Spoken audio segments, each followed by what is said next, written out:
going to do a history of Joseph Scalise, who was born October 2nd, 1911. This is for his children and grandchildren.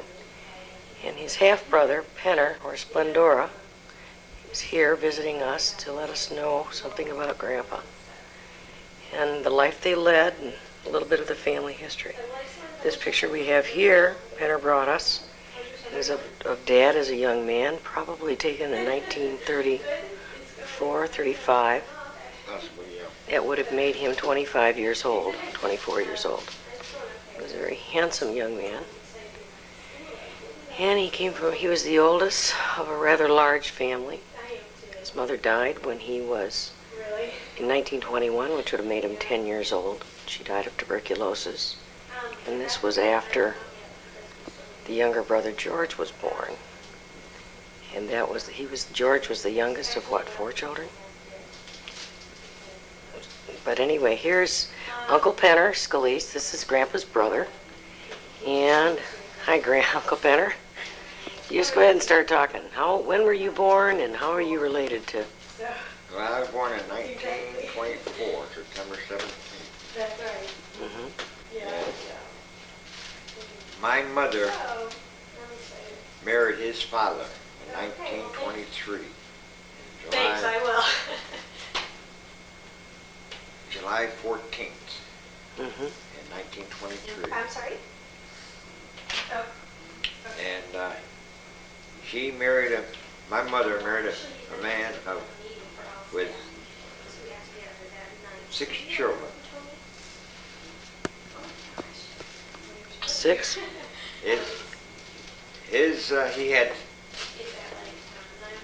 Joe was the oldest. Then he had a sister, Helen, who was next. And then a sister, they called her Goldie, but her real name was Rose. Oh, really? And then he had another sister by the name of Celeste. Okay. And Okay. she passed Bye-bye. away in I think it was April of 1934. And then What did she die of? he died of tuberculosis. Mm-hmm. And Was she married? no, she was single. She was a young girl. Mm-hmm. She was, she was 14 when she contacted. Hmm. By 1929, 1930. She was born in 1917. And actually, she was, 17 to be. She died in what?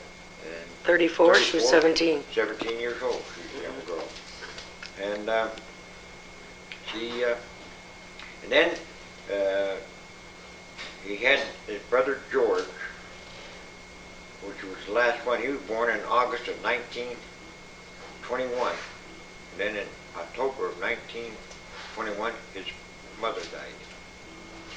From complications of tuberculosis and pregnancy. Yeah.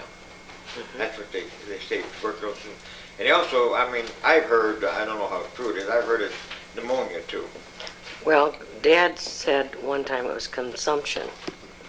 But then he described to me how she died, and it was her cheeks were all white, and her face coloring was white, and her cheeks were all red. So that's usually a pretty good indication, a visual indication of tuberculosis. Yeah. But like I say, I don't know. I was just a young person. I didn't know anything of that. And What? George was just a baby, and then Wasn't there another baby, Juliet or Julie? yeah, she died. She was in between George and Celeste. She passed away as a baby too. But I don't know what what causes was or anything like that. Just more or less hearsay of what she passed away with. And then when my father, after George was born and then his wife passed away, my father took, I don't know whether stayed with my father or what, but they took George, with the baby, and one of his first wife's sisters raised George until he remarried.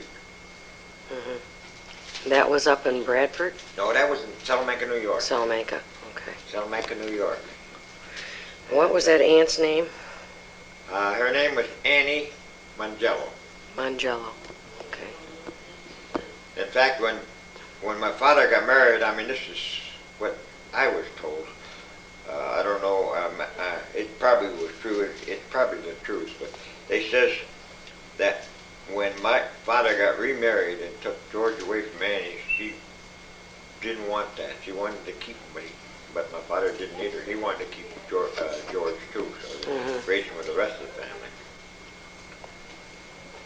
And then they got married in 1923, and then in September 1924, I was born. And then he also But has, your mother her name was Victoria what? her name was Victoria Mascaro, maiden name. Okay. And She was a mail order bride, right? well, the way I understand, I don't know, they tell me that my father wrote back, and he was supposed to marry my mother's sister. She was supposed to come across and marry my father. Well, she didn't want to come to this country. And my mother said that she would go. So my mother came across and married my father. My mother knew my father's brother, Uncle Angelo, because he used to stay at the house, my grandmother's house and so forth. Now, where was that? That was someplace in southern Italy. I don't know exactly where. Okay, we heard Egypt somewhere along the line, that she was in Egypt at one point. She was an Italian She girl. was born in Egypt. She was born in Egypt. She was born in Egypt. Okay. Because my father was my grandfather was what they call an international policeman. Oh, okay. See, he was stationed in Egypt when my mother was born. Mhm. And also, my mother, I understand my mother's sister, one of next to her, was born in Egypt. Okay. And then they came back then my grandfather went back to Italy, and that's where they stayed. Then I think there was one more girl, I don't remember her name either, that I think my mother had two sisters beside herself. Now, we've got to get back a little bit to your father, Peter Scalise, his parents. And you had some information here about... His parents was Giuseppe and Michelina. His mother's name was Michelina. And they were born, I guess they were born in what they called Siastrata in the Castro, which is a small another town called Angoli, which is what they called, at that time they had provinces in Italy, was Catanzaro. Catanzaro? Yeah, province of Catanzaro. And this is in Calabria. It's in Calabria, yeah. Okay. A big section of southern Italy was called Calabria, and this province was Catanzaro, and well, I guess it's more or less, it's in the boot section. I guess what you call it, almost the calf section, or just above the ankle of the boot, they call it. And it's right on the coast, on the western coast of Italy. Okay. And What year was Grandpa Peter Scalise born? he was born in October 23rd, 1885. Okay. And And was he born in Italy? he was born in Italy. He come across, there's contradictions in this, but the way I read it, on his passport, it was 1903, but my sister says it's 1901, I don't know. But the passport looks like it's 1903 come across. Then he would have been 18 years old. Yeah. He was brought over, my father was brought over in this country and by his uncle, which also was named Peter Scalise. Oh, really? And he worked, when he first brought him in this country, he worked in on the railroad in southern New York State. And I believe that's how he met his wife, because it was around Cornell, New York, which was east of Salamanca and Olean, where his wife was born, his first wife was born. And that is Dad, Joe Scalise's mother. Yeah. That's Joseph Scalise's mother. Yeah. And her name was Mary Louise Palmer. Yeah. And we sort of figured that she was Italian, and her real name was probably Maria Luisa Possible. Palermo. Yeah. You know, but most Italians anglicized their names back then. And, Now, what year were they married? Do you remember? And no, I don't. Unless it was back in 1910 or 19... probably 1909, 1910 or something. You know, before they married. I really never heard of that, of when he was actually married, my father, the first time. Yeah. But Can I use your shower? Because your shower seems to be the only one till I'm Go ahead. Oh, you mean his aunt's downstairs? Yeah. Okay.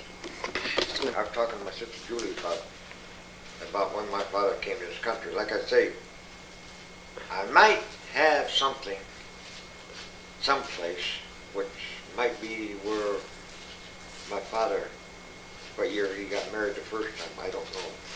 Okay, I have a question. Why did they end up settling in Warren, Pennsylvania? I don't know, really. See, they lived in there, and my father, I guess he started out, the way I understand, he started out as a barber. I can gather, I mean, I don't know whether it's any truth or not. The only thing I can gather is my father had relatives in Warren. Mm-hmm.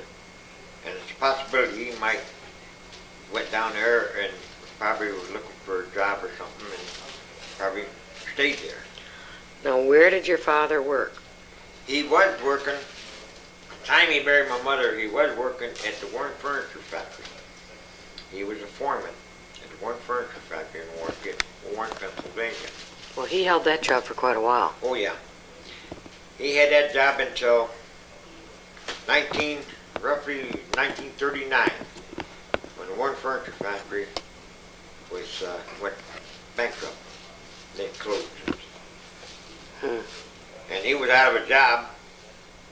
And in the meantime, my brother, his son Joe, was a plant manager. He worked in the office in this one company called Adler Manufacturing Company, Louisville, Kentucky.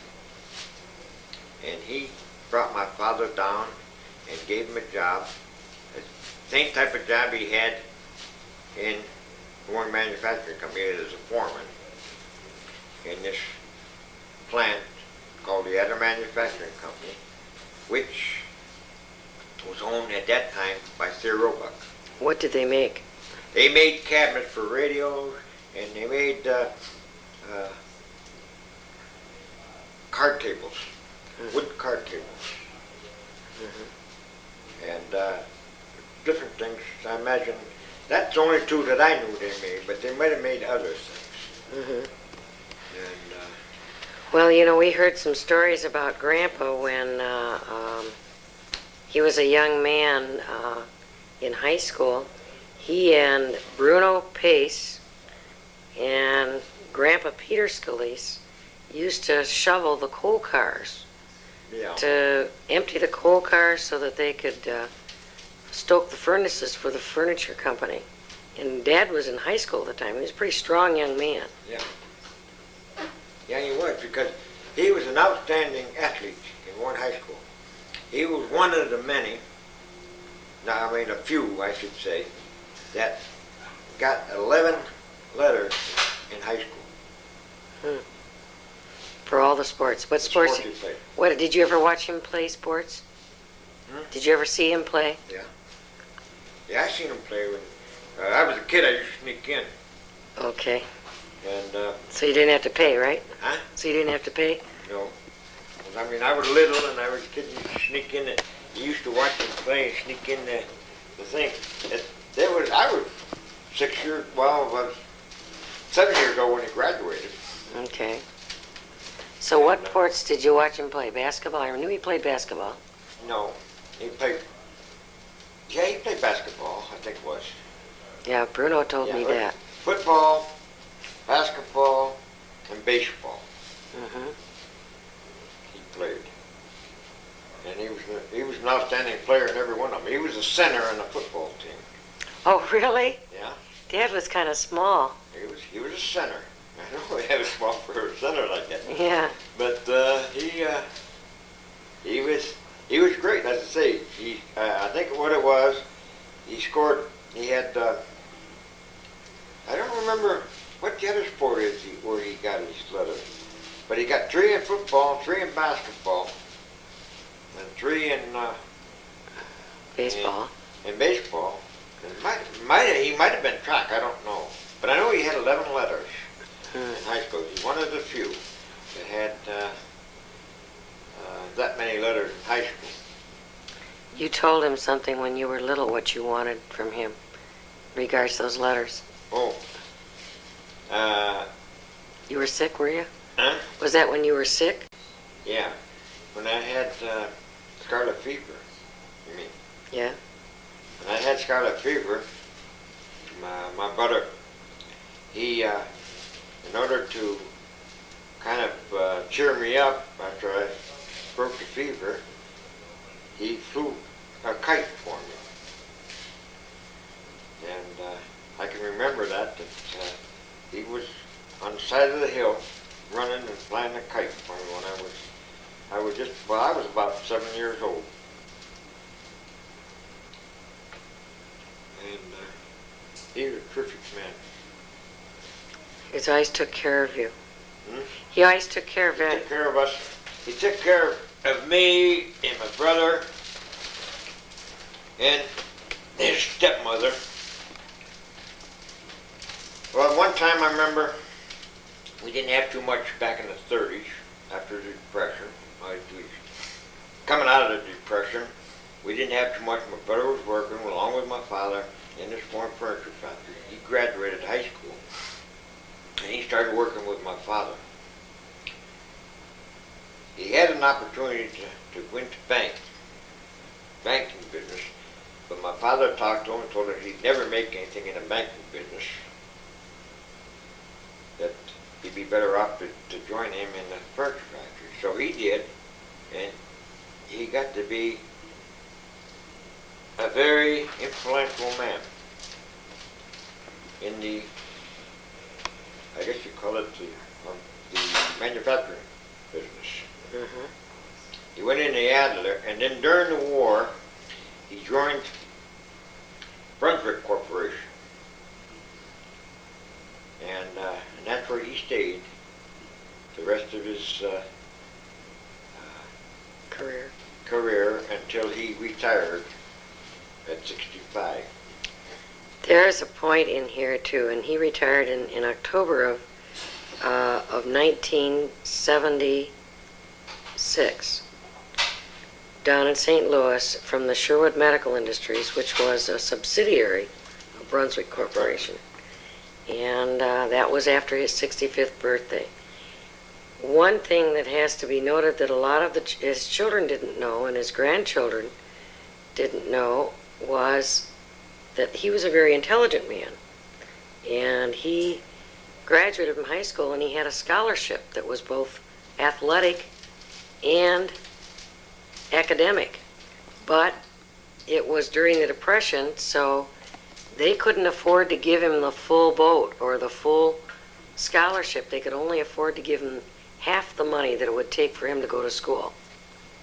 And as a result, he had to pass up this college scholarship. And from that, he always wanted to make sure that that education was so important, and he made sure that his grandchildren and his children were educated. But he had a chance to go to Dartmouth, and he couldn't take it. Do you remember him having a scholarship? No, I don't. I never heard that he had a scholarship there. But you heard he had won a scholarship, though. Yeah, but I didn't know it was Dartmouth or what it was. We heard it was Dartmouth. I think Dad told me that years ago. Yeah. But like I say, I was a youngster, and I probably could have heard it, and being a youngster like that, I mean, could have passed it off or something. We could have. It didn't strike me, because being 7, 8 years old when he graduated high school, he wouldn't know those things. Well, the other factor that you want to probably mention too is, what was it like? What kind of a house did you have? How big was the house? I mean, what kind of appliances did you have? What was it like living when you were back in the 20s and 30s, back in Warren, Pennsylvania? I guess I don't know how the heck you would describe it or not, but it was a cheerful house. Actually, when I grew up, along with them, they were older than I was. They were my step brothers and sisters, and they treated us just like their own brothers and sisters, and they did everything for us. Just like an ordinary family. He'd go and like I say, they were cheerful, and they did things for us younger, just like a regular normal family. We had, I would say, for depression time and everything, it was a little rough, but I think we still was a happy family. We still worked together. All the children and everything, we worked together. I remember at times,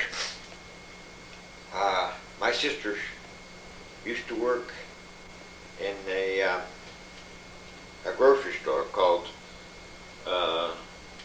Freeman Brothers. And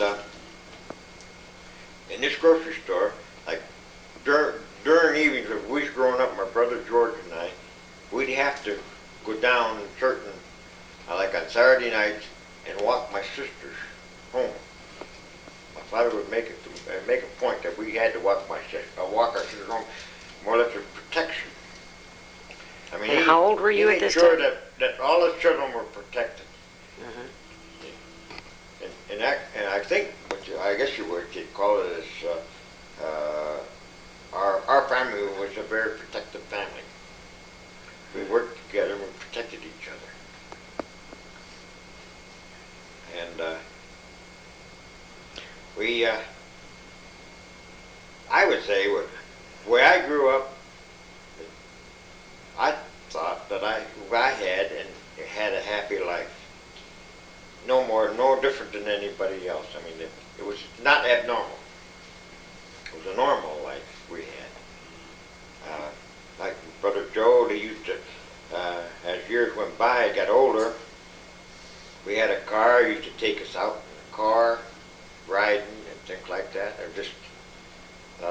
We used to go visiting quite a bit. And we had a lot of relatives around Warren that we used to go, like years ago, used to have family picnics and go to different farms and so forth and have a picnic and just like a good, happy family. We had an aunt, which was my father's aunt, was a very congenial woman. She was everything. And my mother and her used to work together and make quilts and everything. We used to visit quite a bit. And that's where we used to visit her family and so forth.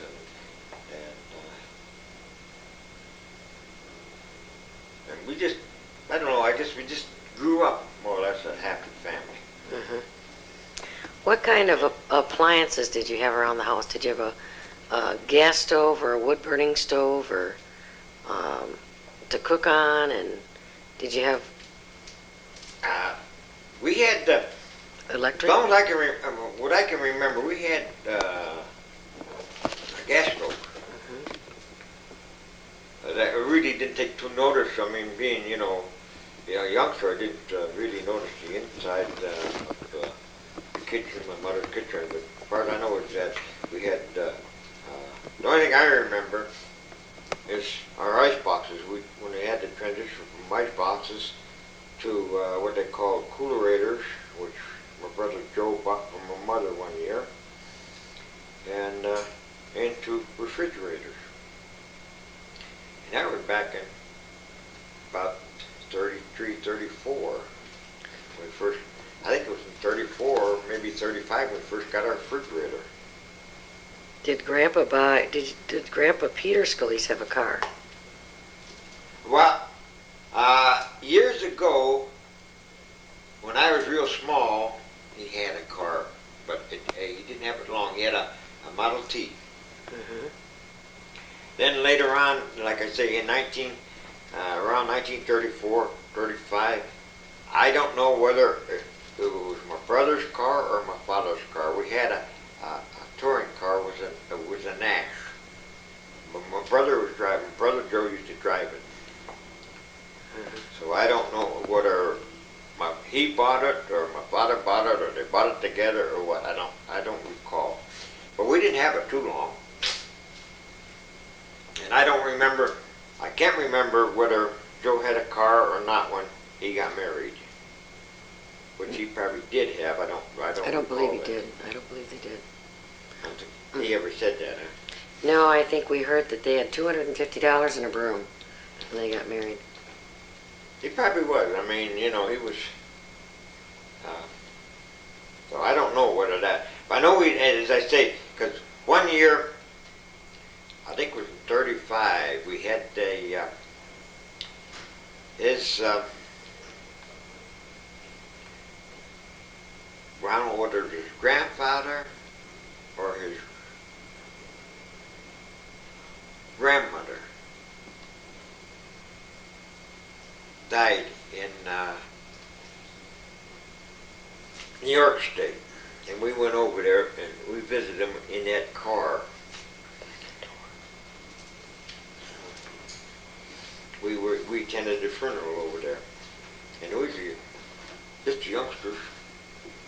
I was still a youngster, about 10 years old, and my brother drove over, and in the meantime, between the time we left till the time we got there, we broke down in Bradford, Pennsylvania. And my father got the car, my father and my brother got the car fixed in Bradford, Pennsylvania, and then the next day we proceeded over to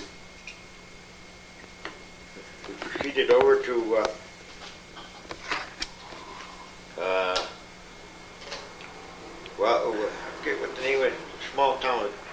It was in between Salamanca, New York, and Olean, New York. There was a farm they had over there, what they called the family farm. What did Peter Scalise's father do in Italy? What was his occupation? That I don't know. You have no idea? I don't know. Okay. No idea what they did for a living. There was a factory. Maybe I should have asked you to get the picture of. Do you want to put a picture on that? Yeah, here, just a second. We have here a picture of Mr. and Mrs. what? Peter Scalise Sr. And this is Joseph Scalise's grandfather and grandmother on his father's side. The grandmother, his name was Giuseppe Scalise, and his wife's name was Michelina. Giuseppe, in Italian, means Joseph. So I think that Grandpa Scalise, Joseph Scalise, was named for his grandfather. I think so, too. And his mother's maiden name was Michelina Nicastro. No, that's a town. Michelina. No, Michelina Scalise, excuse me. All right. And their son was Michael Peter, or Pietro Scalise, and he also had another son named Angelo, right? Uncle Angelo? And Angelo was the law and order cop. And he also had a daughter. Okay, and what about the daughter? This would have been And that would have been your what, great aunt? it was my aunt. Okay. Well, I mean, yeah. Yeah, your father's side, my aunt. And oh, your aunt. Okay, and what was her name? I can't think of it. I have a picture there of her too Yeah. downstairs, and it's got her name on it, but I can't Well, remember. we'll get it. We'll get See, it later. Maria, I think. Maria. Okay. I think I'm not. Yeah, they Okay. went down and seen her. Okay. This is. Her name is what? Maria Giuseppa.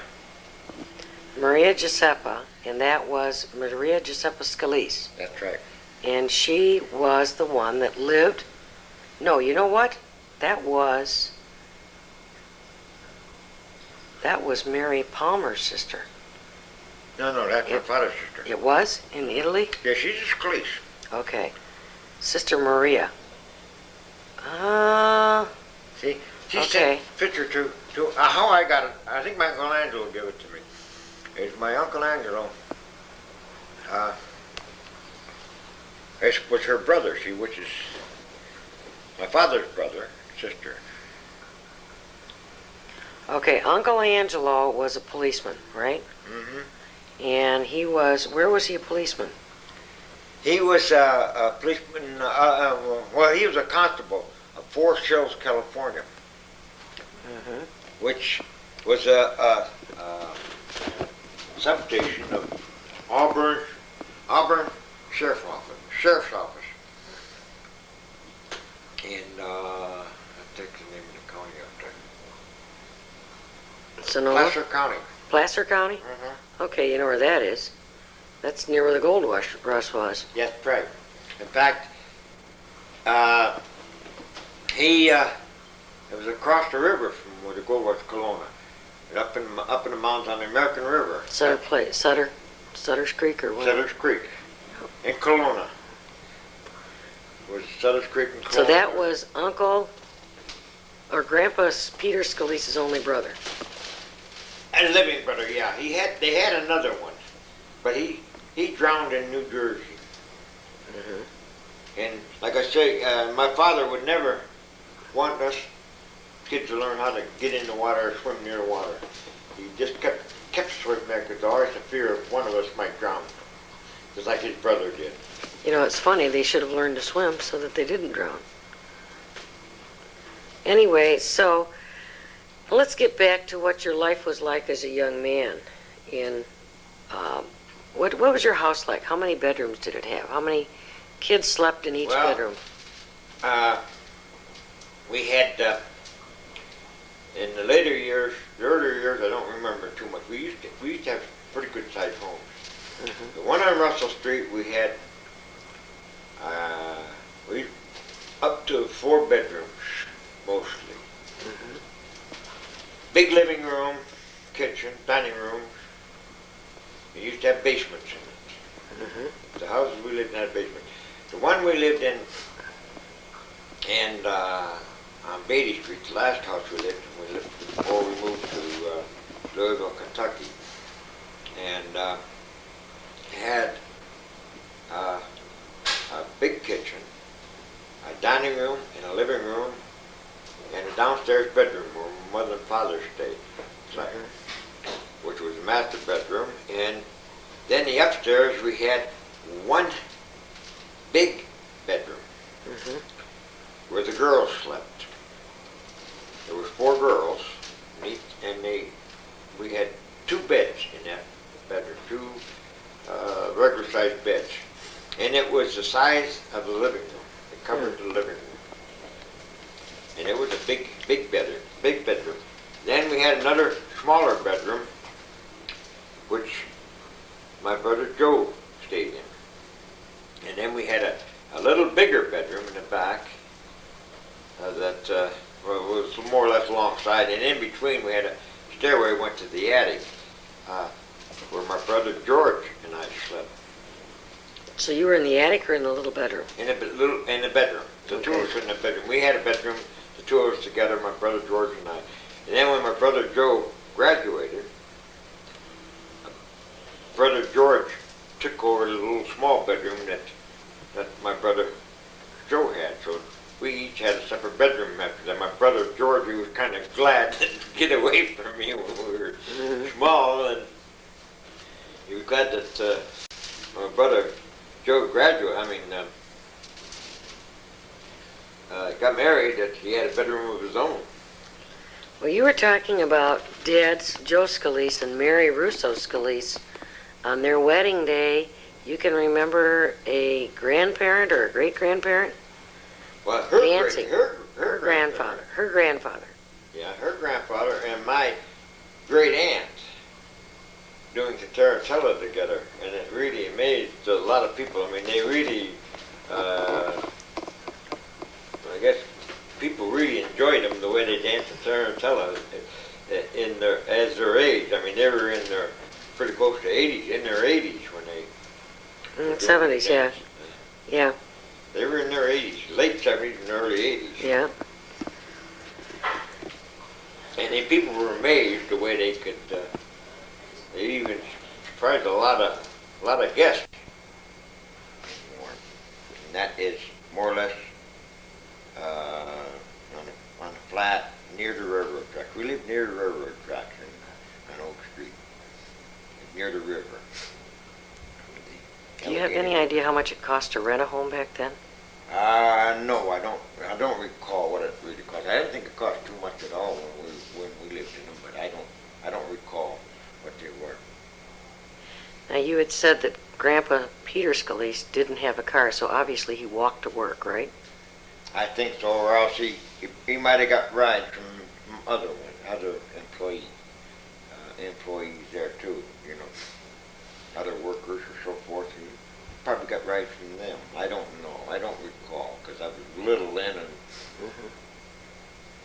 Do you remember where the Warren Furniture Factory, where the building was located, what street it was on?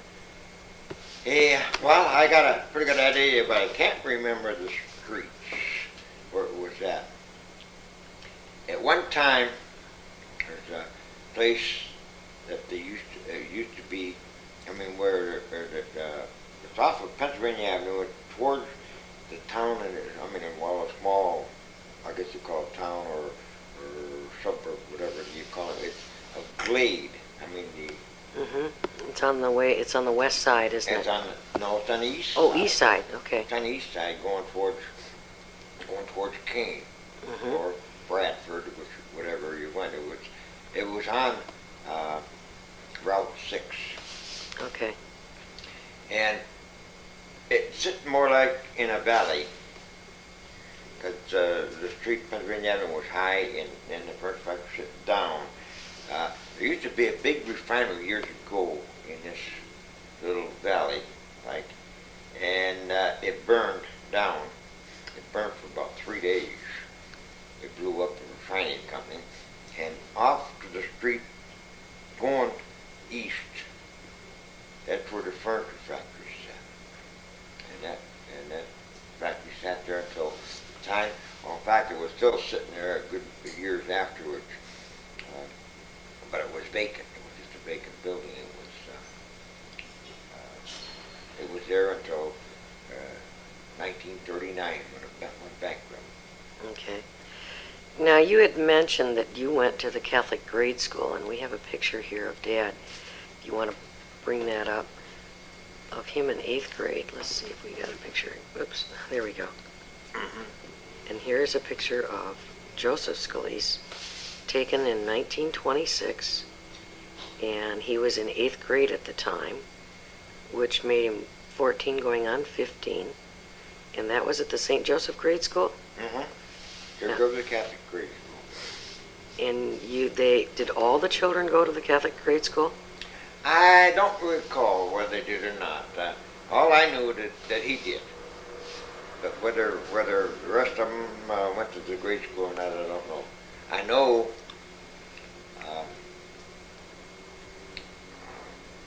my one sister, Goldie, she didn't go to high school.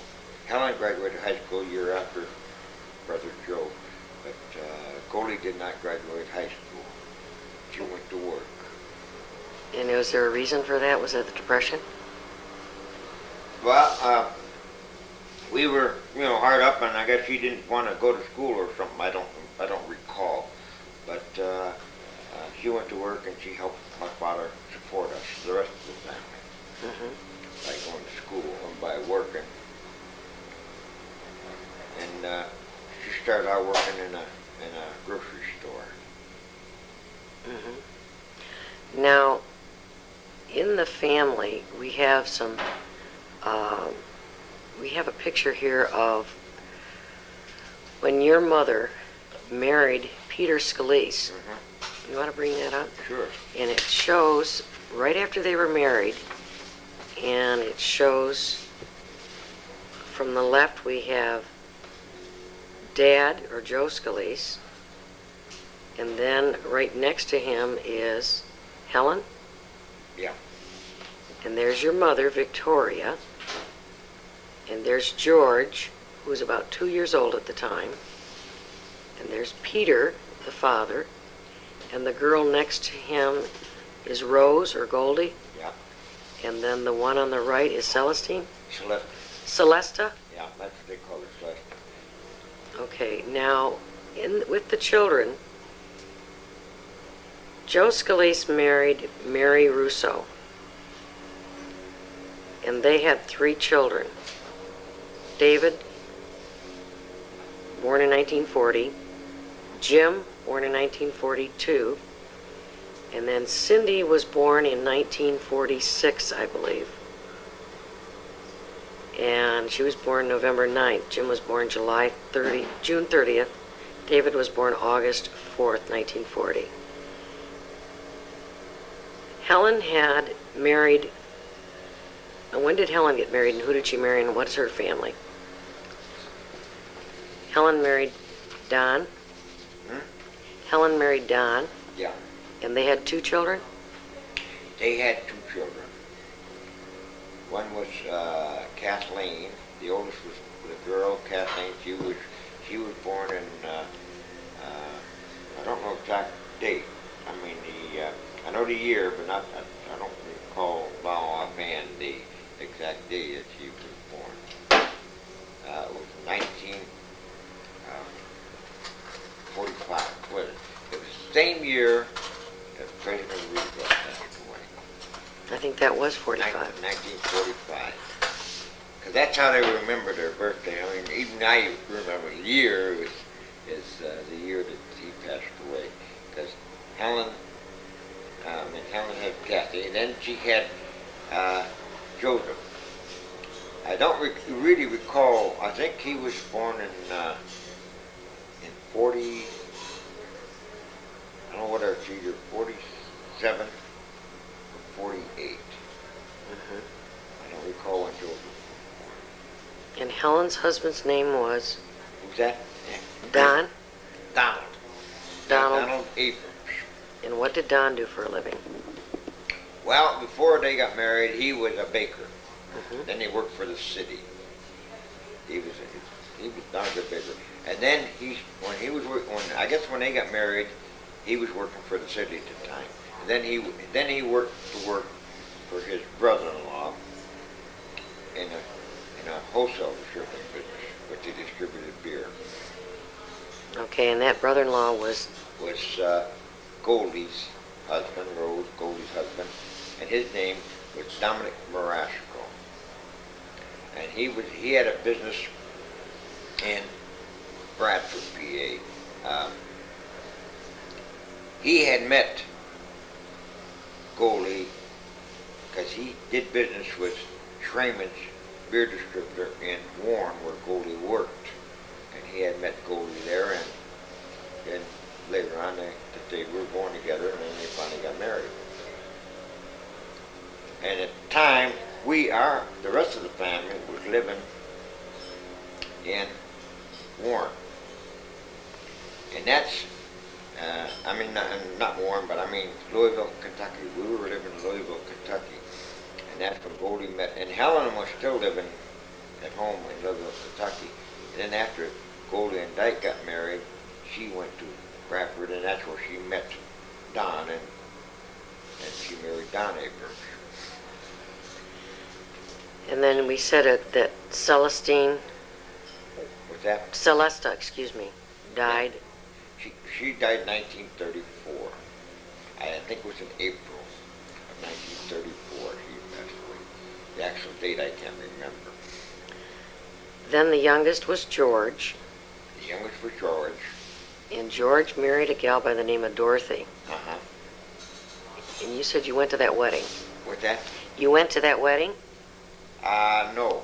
I was overseas, and that was during the war they got married. Oh, okay. I believe it was in 1945 they got married. Hmm.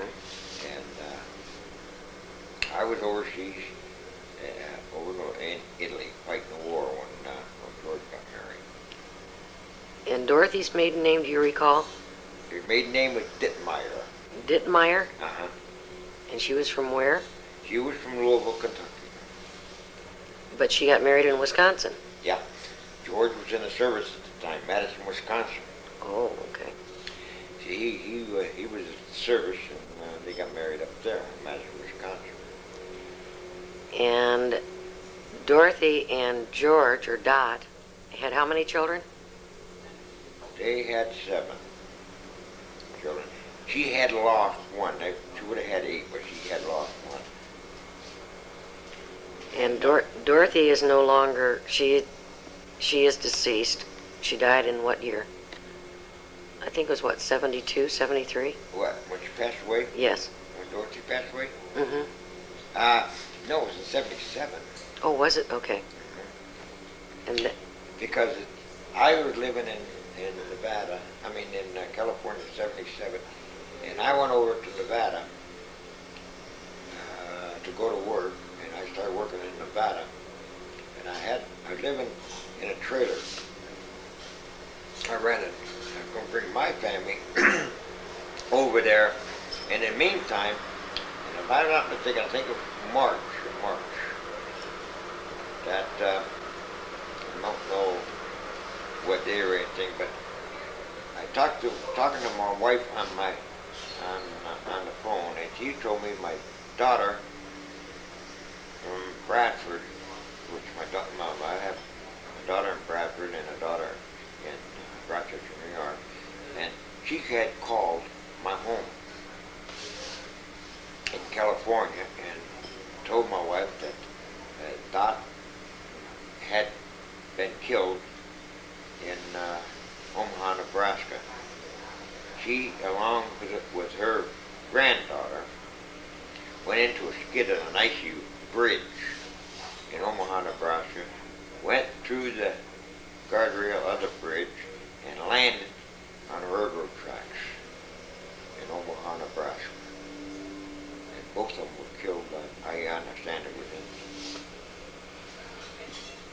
all right, and now and then George has passed away what year? I believe it was 89 or 90, I can't recall offhand right now. I know it was 2 to 3 years ago, but as time's been moving lately, I kind of get mixed up because it seems to be moving too fast, and you forget that how long ago when something happened. Yeah, he passed in Omaha. He remarried, George did. And his wife was taking care of him, and she couldn't take care of him anymore, and so put him in a veterans hospital. Finally got him into a veterans hospital, and the nurse. George had Alzheimer's disease. He had Alzheimer's disease and also had prostate gland trouble. Mm-hmm. And that made him a little more susceptible of death, because he had more. He really didn't know he had Alzheimer's, but that prostate gland was a little more problems with that.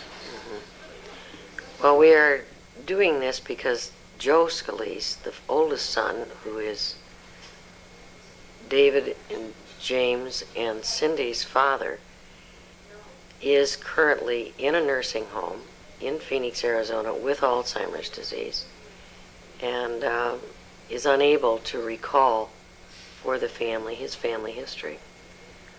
One of the things I would like to bring out too is, this was a Catholic family. How was your religious life when you were growing up? I mean, was there a strong tie to the church? Was there, Oh, yes. a lot of...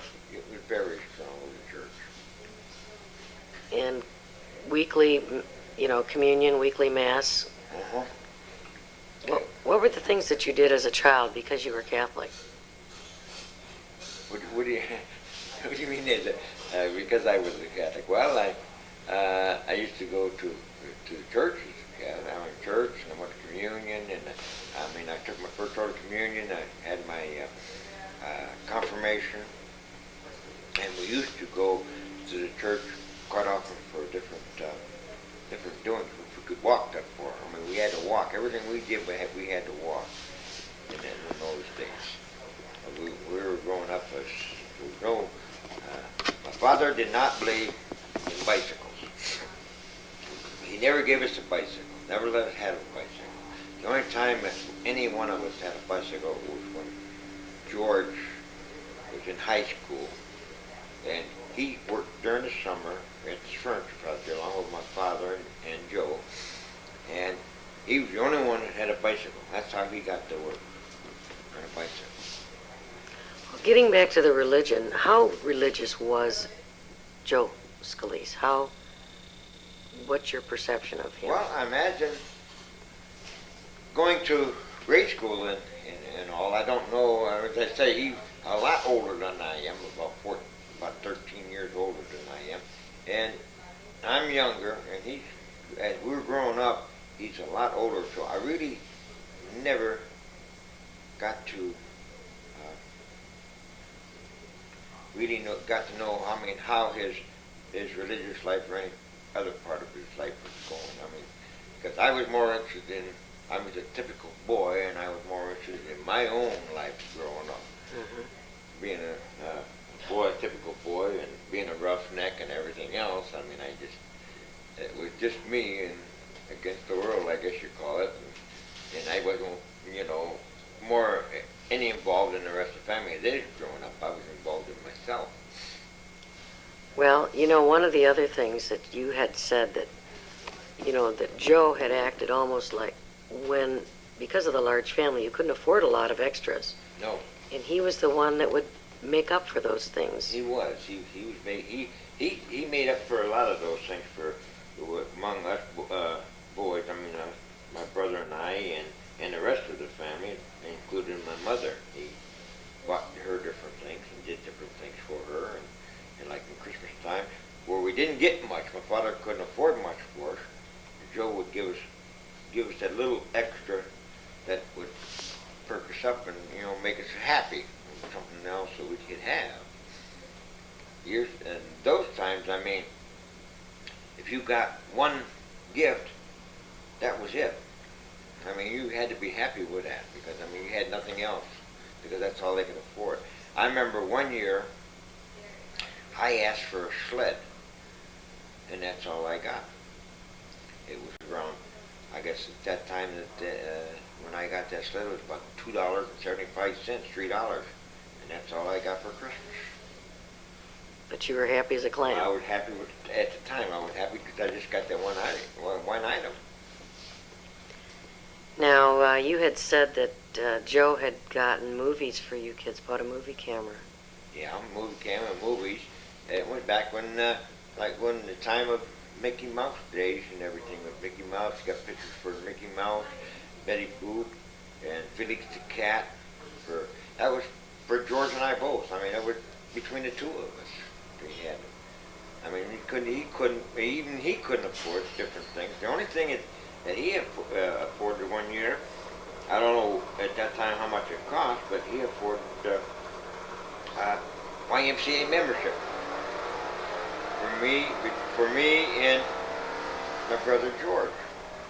and we have a year membership over there. And it more or less included my mother, which she was happy too, because they used to have, at that time, they used to have functions like mother and sons banquets and father and son banquets and everything. And we used to have touring dinners and so forth. And my mother used to take us, we used to invite her to take us to these dinners and everything, and she would really get a real kick out of going out and going to these dinners. Because that's something she never did too much of. Well, one of the things that I recall was, I remember Grandma DeLuca. She remarried after Peter Scalise died. That's right.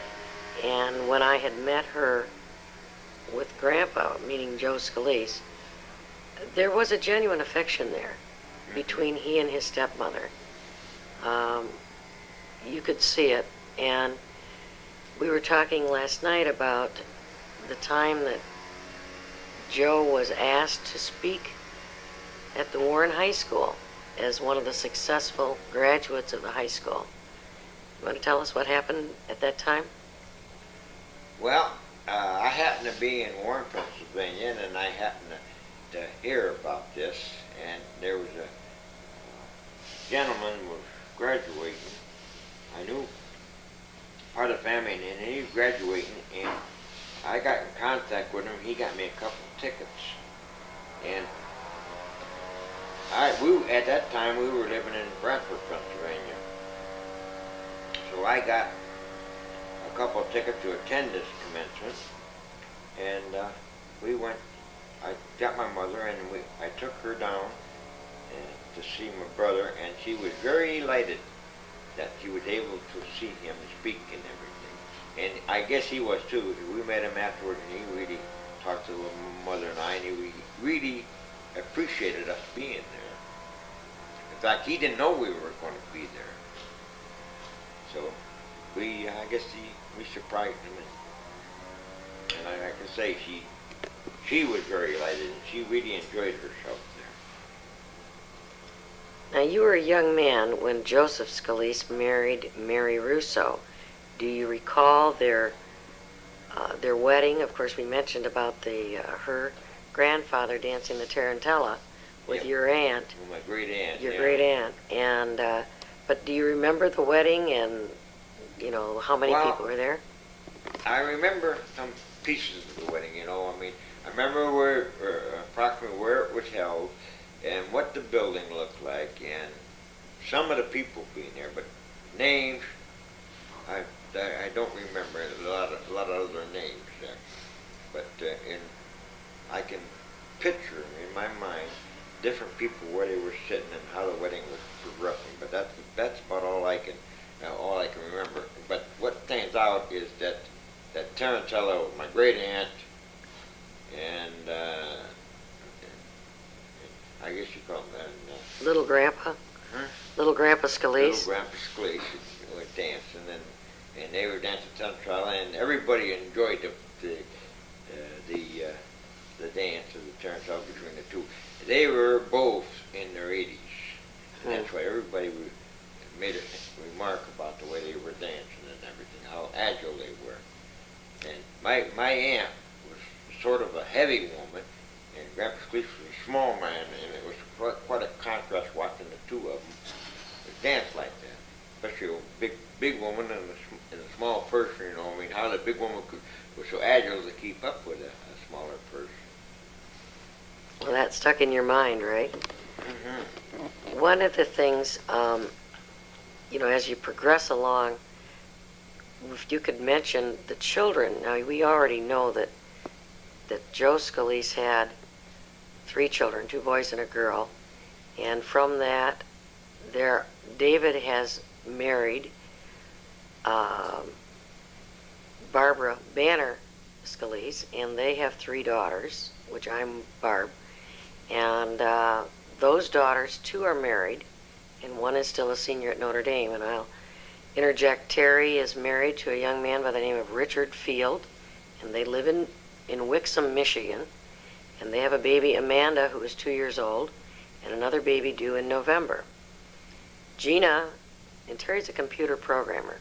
The middle daughter's name is Gina, and she is married to a young man by the name of Donald Bazzani, and they have a baby that was born February 14th, 1992, and her name is Kaylee Carmody Bazzani, and the Carmody is from the first name of Grandpa Russo.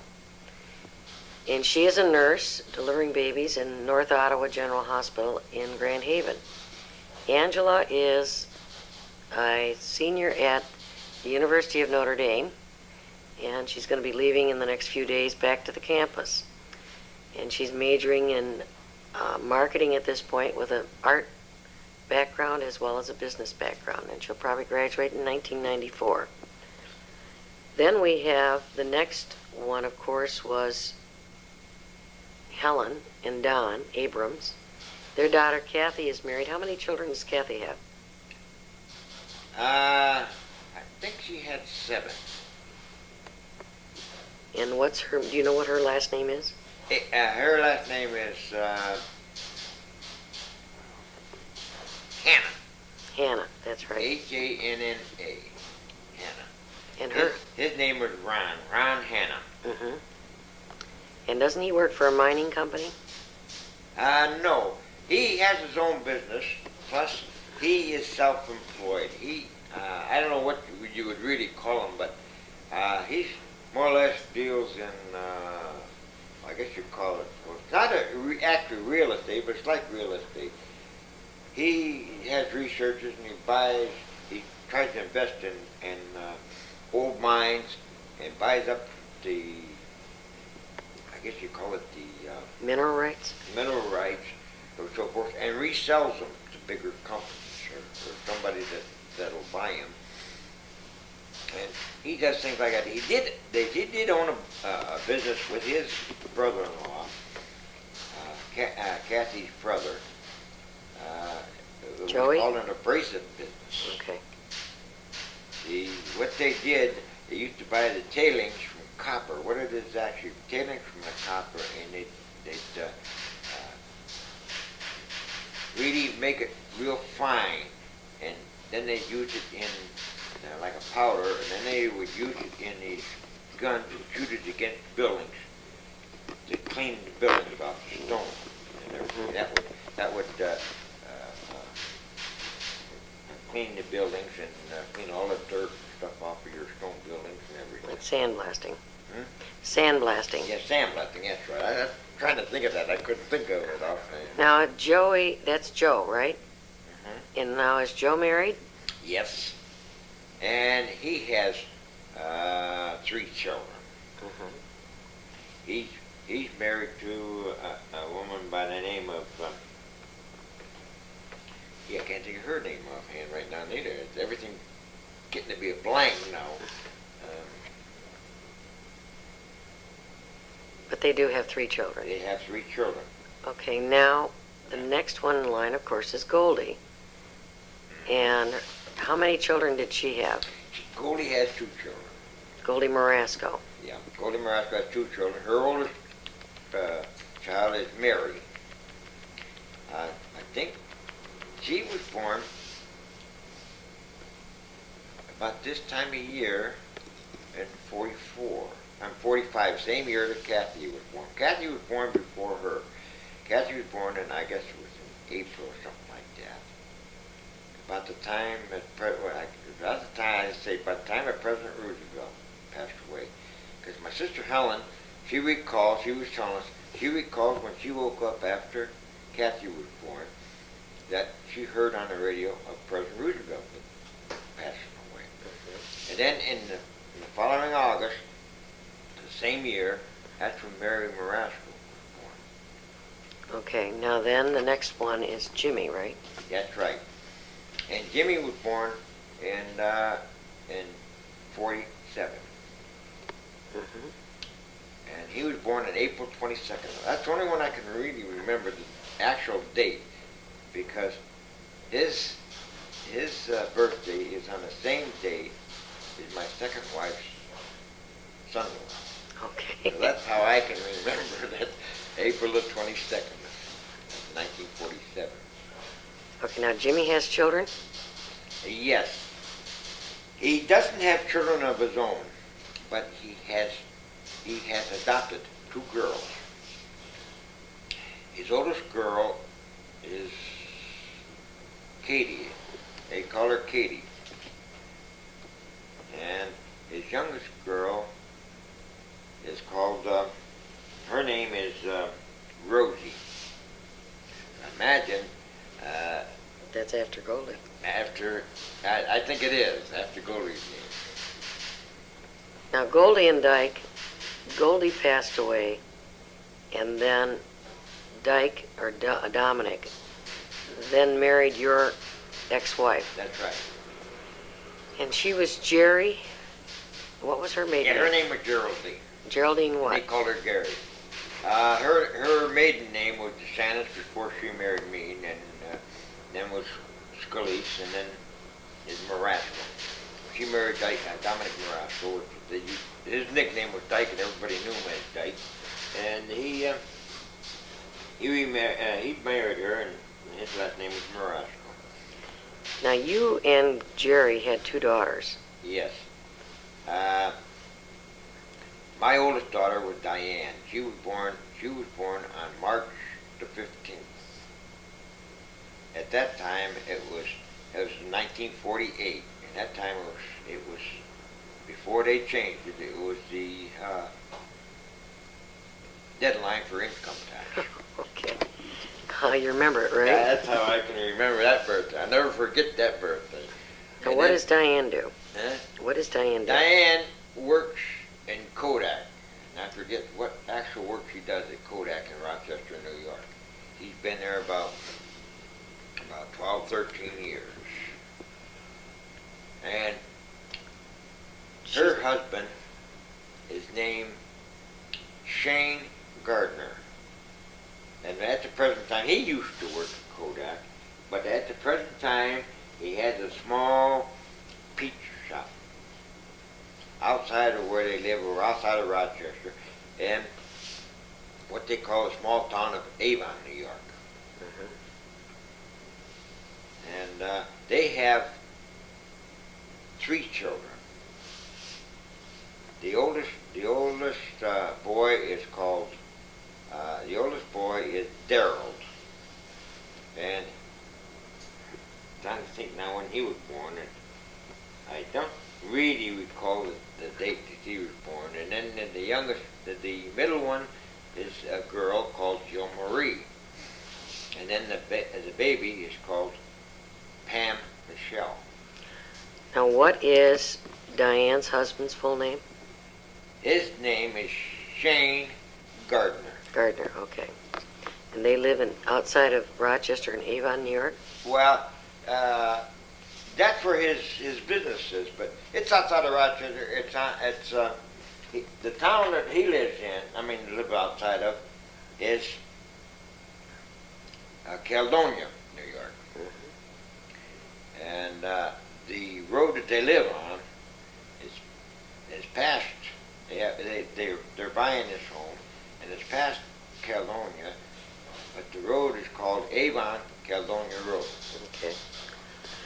So he lives in between his place of business and where he lives in Caledonia. Now, the other daughter's name is? It's Judith Ann, and she was born in, I got to think the actual date now. And it was 1951. It was June 7th of 1951. And she is married. And she is also married, and she is married to a fella by the name of Terry Gates. At the present time, he's employed by the state, working for the State Department, taking care of the roads and so forth. And at the capacity that he drives the truck and snow plowing and all that back in Bradford, PA. And Judy is associated with the welfare department of the state. And she's been there approximately about 22, 23 years. Okay. And they both of them work for the state. And her oldest boy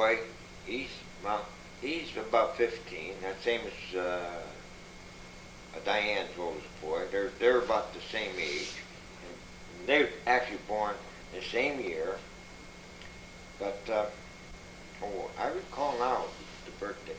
He was born in February, I think it's the 12th of 15, I think it was 1970, 77. 76, I think. Okay. All right, now, those are your two children. Now, Goldie, Helen, and George's children are scattered all over, aren't they? Hmm? Do you know? Oh, do you yeah, remember where? George scattered all over. Well, actually, not too much. I mean, there's more in Nebraska than there's. I mean, see, he's got one son, the oldest boy. He is in Louisville, Kentucky, and I don't recall how many children he's got. He's got some children. They live in. I mean, he is a special investigator for the IRS. And then there's one boy by the name of George. He has a family and he has some children, and he is living in Fort Worth, Texas. Fort Worth, Dallas, Texas, and he worked for FMC Corporation. And then there's another girl, the oldest girl, in between those boys, is, in fact, she was born a week before my daughter, oldest daughter. And that's quite the irony of the thing between the two girls. I had two girls and George had two girls, and he had the rest all boys. And my two girls were born almost the same time in the same year. They're the same age. Mm-hmm. And her name is Marcia, and she's married. I can't remember the fellow's name she's married to, but they live in Portsmouth, Virginia. Yes, we do get something from her, and I want to. Yeah. I don't recall what her last name is, but we do hear from her. Yeah. And then the oldest girl is named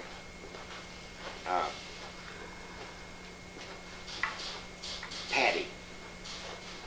She was married once, and her husband, her first husband, passed away. And they at that time when he passed away, they were living in New Jersey. And she had two boys. And then later on, she remarried, and I can't think of her husband's name, but they live in, and what he does, I don't know what the profession he's in. But they live in Columbus, Ohio. Uh-huh. And he has raised those two boys of Patty's and also adopted them. And they're two fine-looking gentlemen. Haven't met him yet, and I intend to one of these days. And they look like two fine gentlemen he has. And then there's another one by the name of Robert, boy, that he lives, the last time that I was talking, he lives in Omaha. It was his daughter that was with his mother-in-law. His mother. They got killed. His mother. Huh? His mother. His mother, I meant to say. Yeah. His mother. Uh-huh. Got killed. It's one of his daughters. Uh-huh. And then there's another boy by the name of Raymond. And he's also married, but he was married just shortly before his father died. But now I think he has two children. She was pregnant when her father-in-law died. He was pregnant with their first child. And then there was this youngest one. He was still single. He was still going to school when his father passed away, and his name is Nicky, they call him. And he is also living in Omaha. It's the last time I knew of.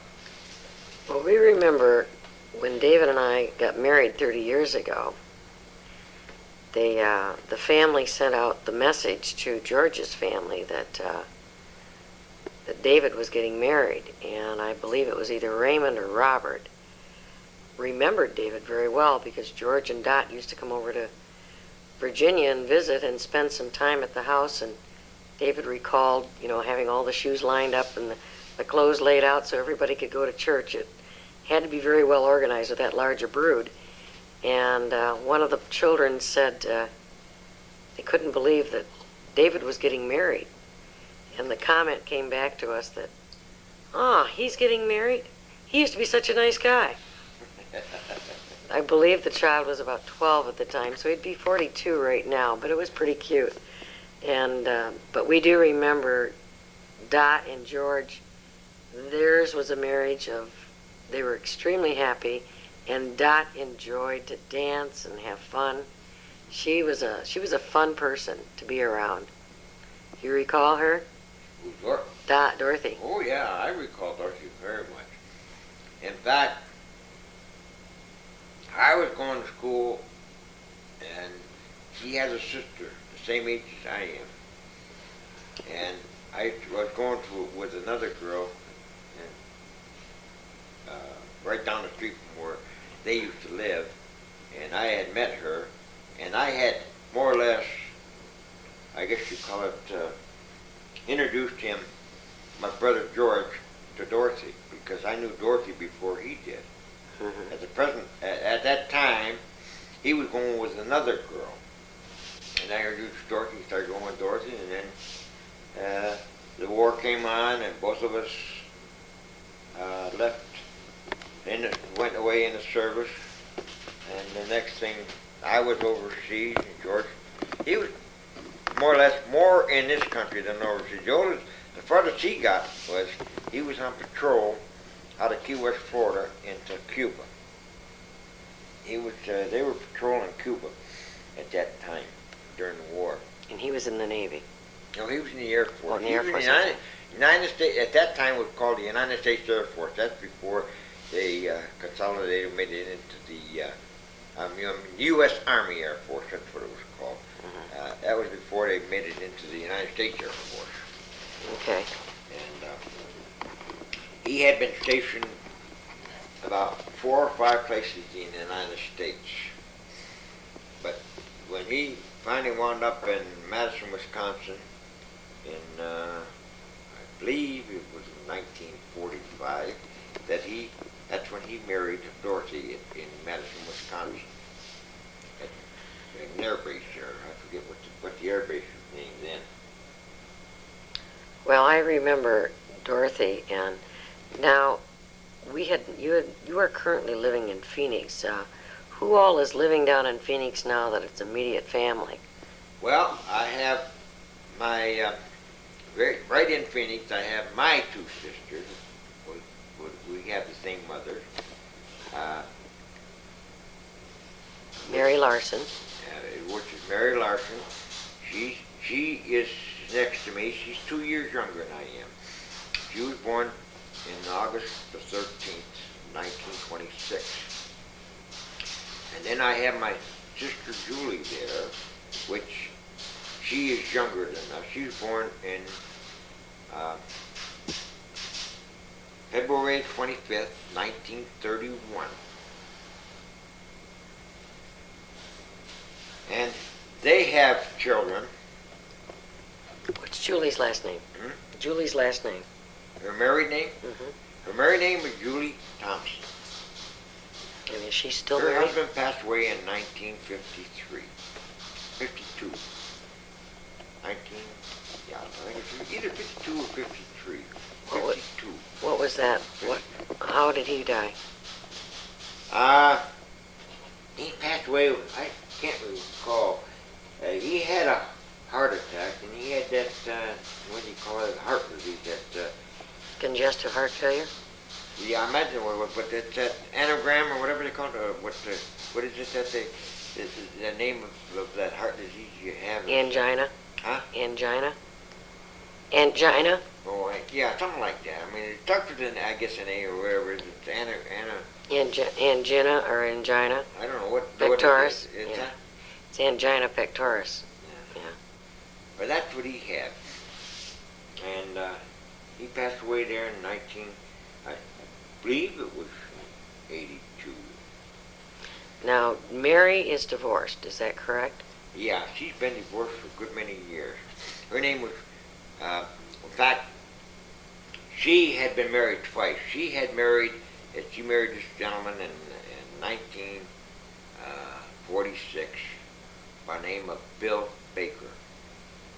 And then she met him through correspondence right into a Navy. He was in a Navy personnel during the war. And she met him during the war, and they come out, and after the war, in 1946, she got married. And she lived in Detroit, Michigan. And she had one boy. His name was Bill Baker. And then she got divorced with him, and she came back to Bradford, lived with my mother, and at that time my mother and Julie and her stepfather lived together. And Mary lived with them for a while, and she met a fellow by the name of George. His real name was George Larson, but they called him Art. Well, he was named and remembered by the name of Art all the time. And then she married him, and he had something wrong with him. I guess you would call it open heart surgery. He had open heart surgery. And he went up north for rehabilitation up in New York State. And up and around Syracuse, New York, for rehabilitation.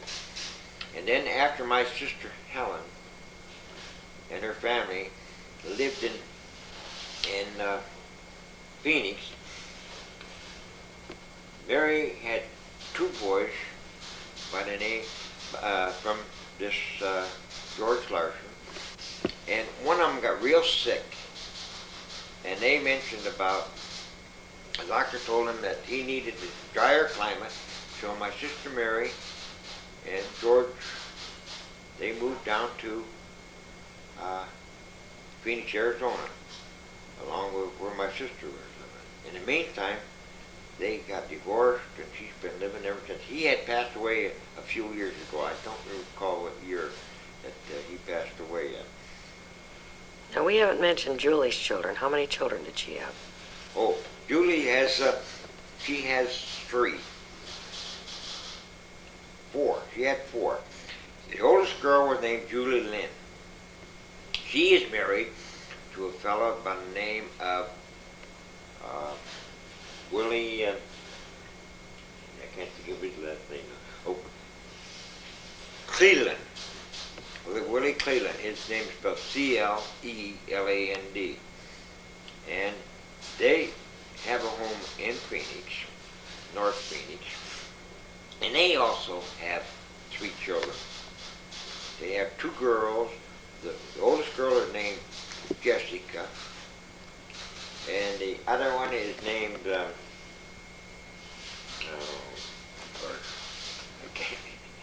can't remember her name now. I should remember because it's a very common name in the family, and I can't think of it offhand now. And Rebecca. Her name is Rebecca. They call her Becky. And then they have a young boy, and he has a type of an odd name, and I can't really recall now, but I probably will later on. And then she has another boy. He is a junior. His name is Clark Mackey Jr. Julie's husband was named Clark Mackey Sr., and then they named his boy, his first boy, after him, Clark Mackey Jr.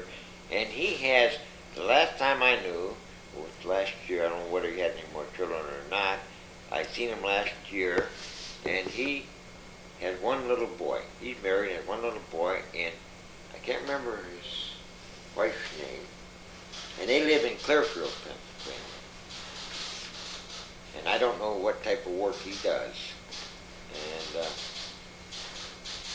And then there's another boy. Another girl by name of Janet. Her name is Janet, and she just got married. And I'd say about a couple months ago. And I forget the date. And in fact, I even forget her husband's last name now. And she works as assistant manager in a Jack in the Box, at one of their stores in Phoenix. And they also are buying a home. And I don't know what type of work he does. And then there was the baby that was called Michael. And he was an unfortunate fella. I think it was around, it was a couple of years ago, I think it was. He committed suicide. And it was a big shock to the family.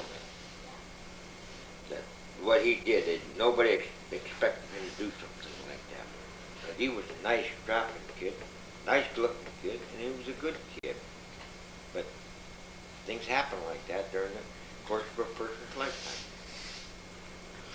Yeah, that's a little bit of a tragedy. Of course, all families Oh yeah. have tragedies. Well, You see and hear about it in different places, but you never think it would be your own family. Something like that would happen like that in your own family. well, you feel there's a strong support system down in Phoenix for you. That's why you're living there. What's that? There's a strong support system as far as family Yeah. down in Phoenix. You know, we never mentioned Mary Marasco. Is she married?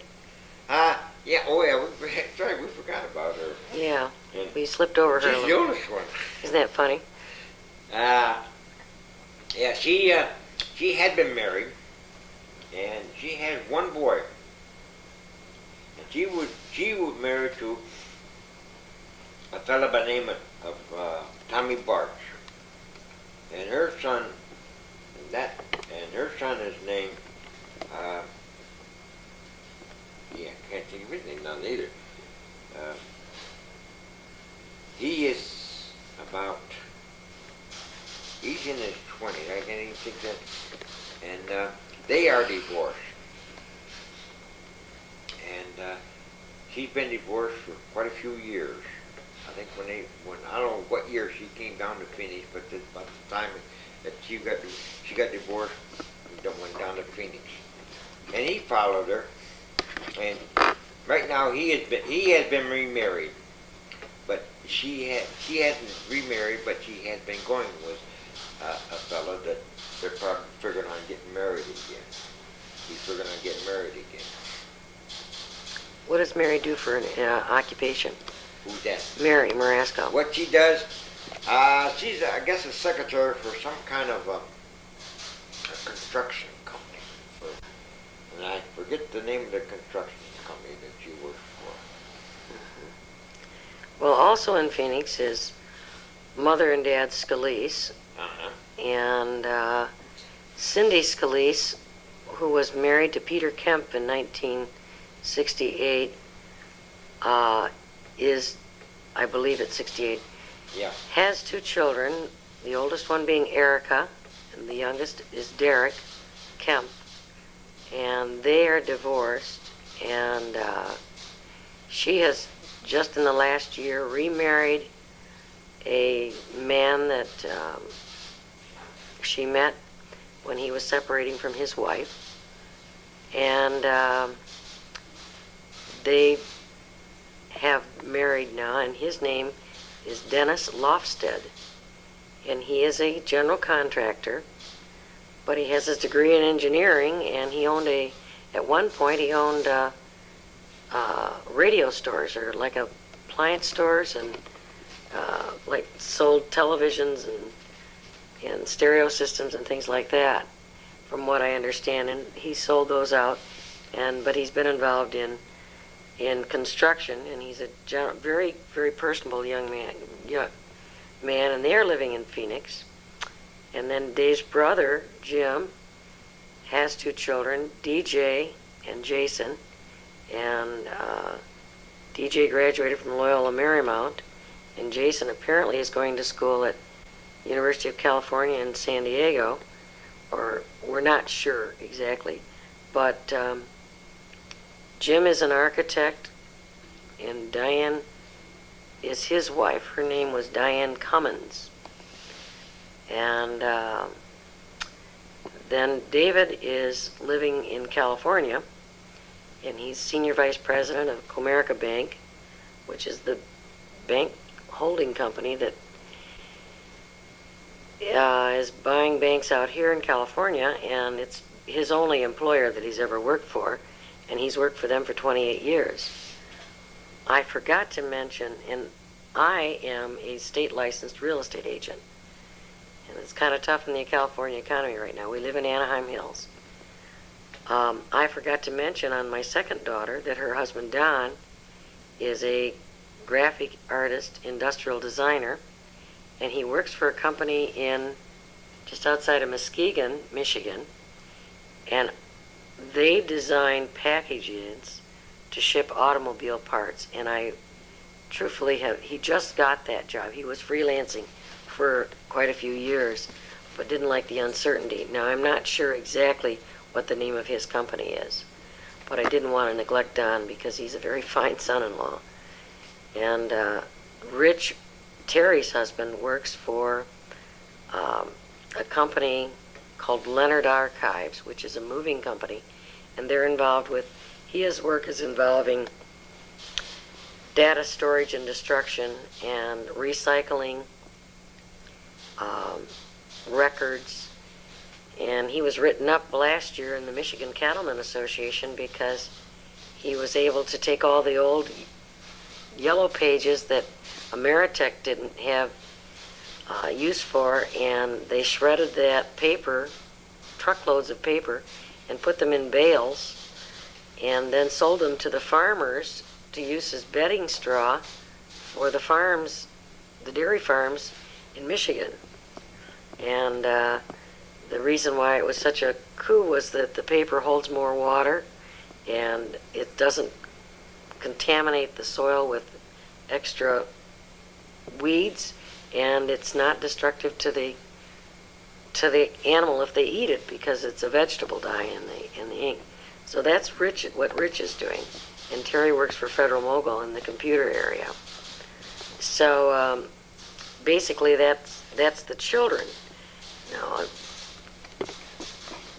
we'll be getting on with something else in just in another few minutes. Okay. Mm-hmm. They would have a big family, and when they grow up and they'd grow up, and there were nothing but farming people, and the oldest boy or whatever, the oldest girl would get married, and then the father would build them a house down the street.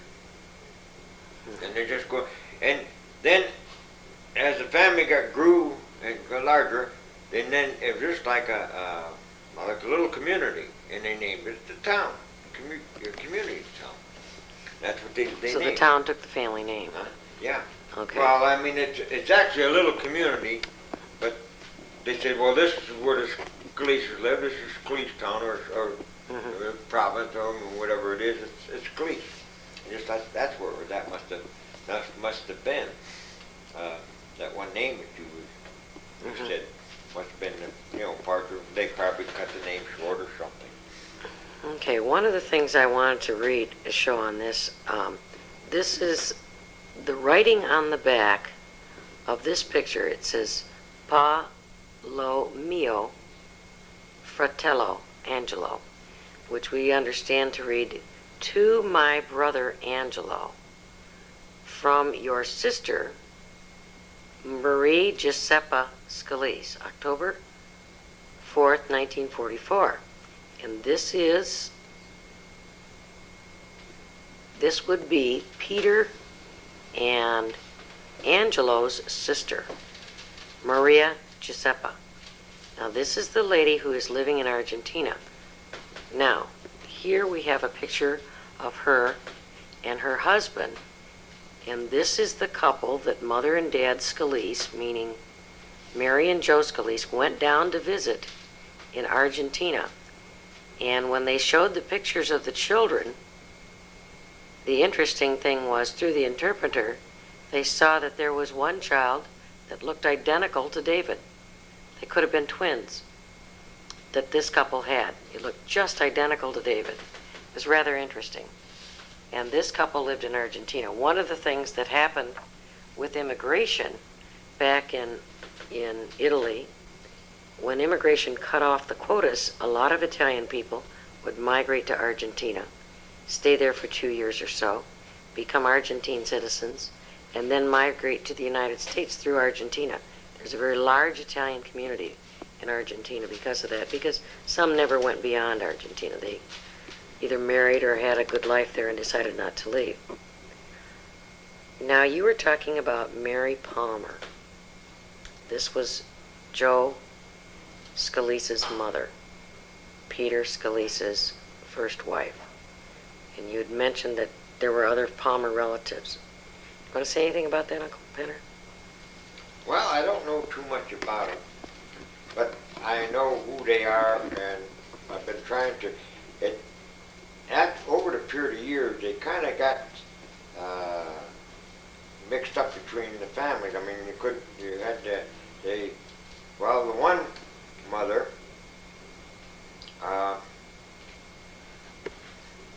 what we called, what my sisters and them, and I also call her Aunt May. She married one brother, and I guess their mother married, Joe's mother married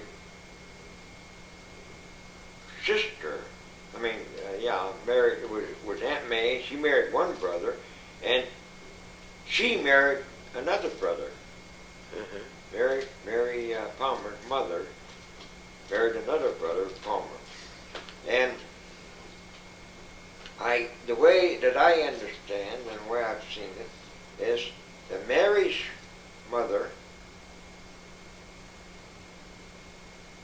passed away and her father lived longer. And my Aunt May's husband passed away. And in turn, she married Her brother-in-law. her brother-in-law. Okay. That happened in my family also. It gets real confusing because Yeah, that's what I say. it was his kids, our kids, and then, yeah. To me, not knowing the family too much, I can't piece it together, because I was just a baby when my Aunt May, I was about 13, 14, when my Aunt May's second husband passed away. And she'd been a widow since 34, 35. Okay, now you were saying something the other day that just came back to me, that George had a picture of some gangster.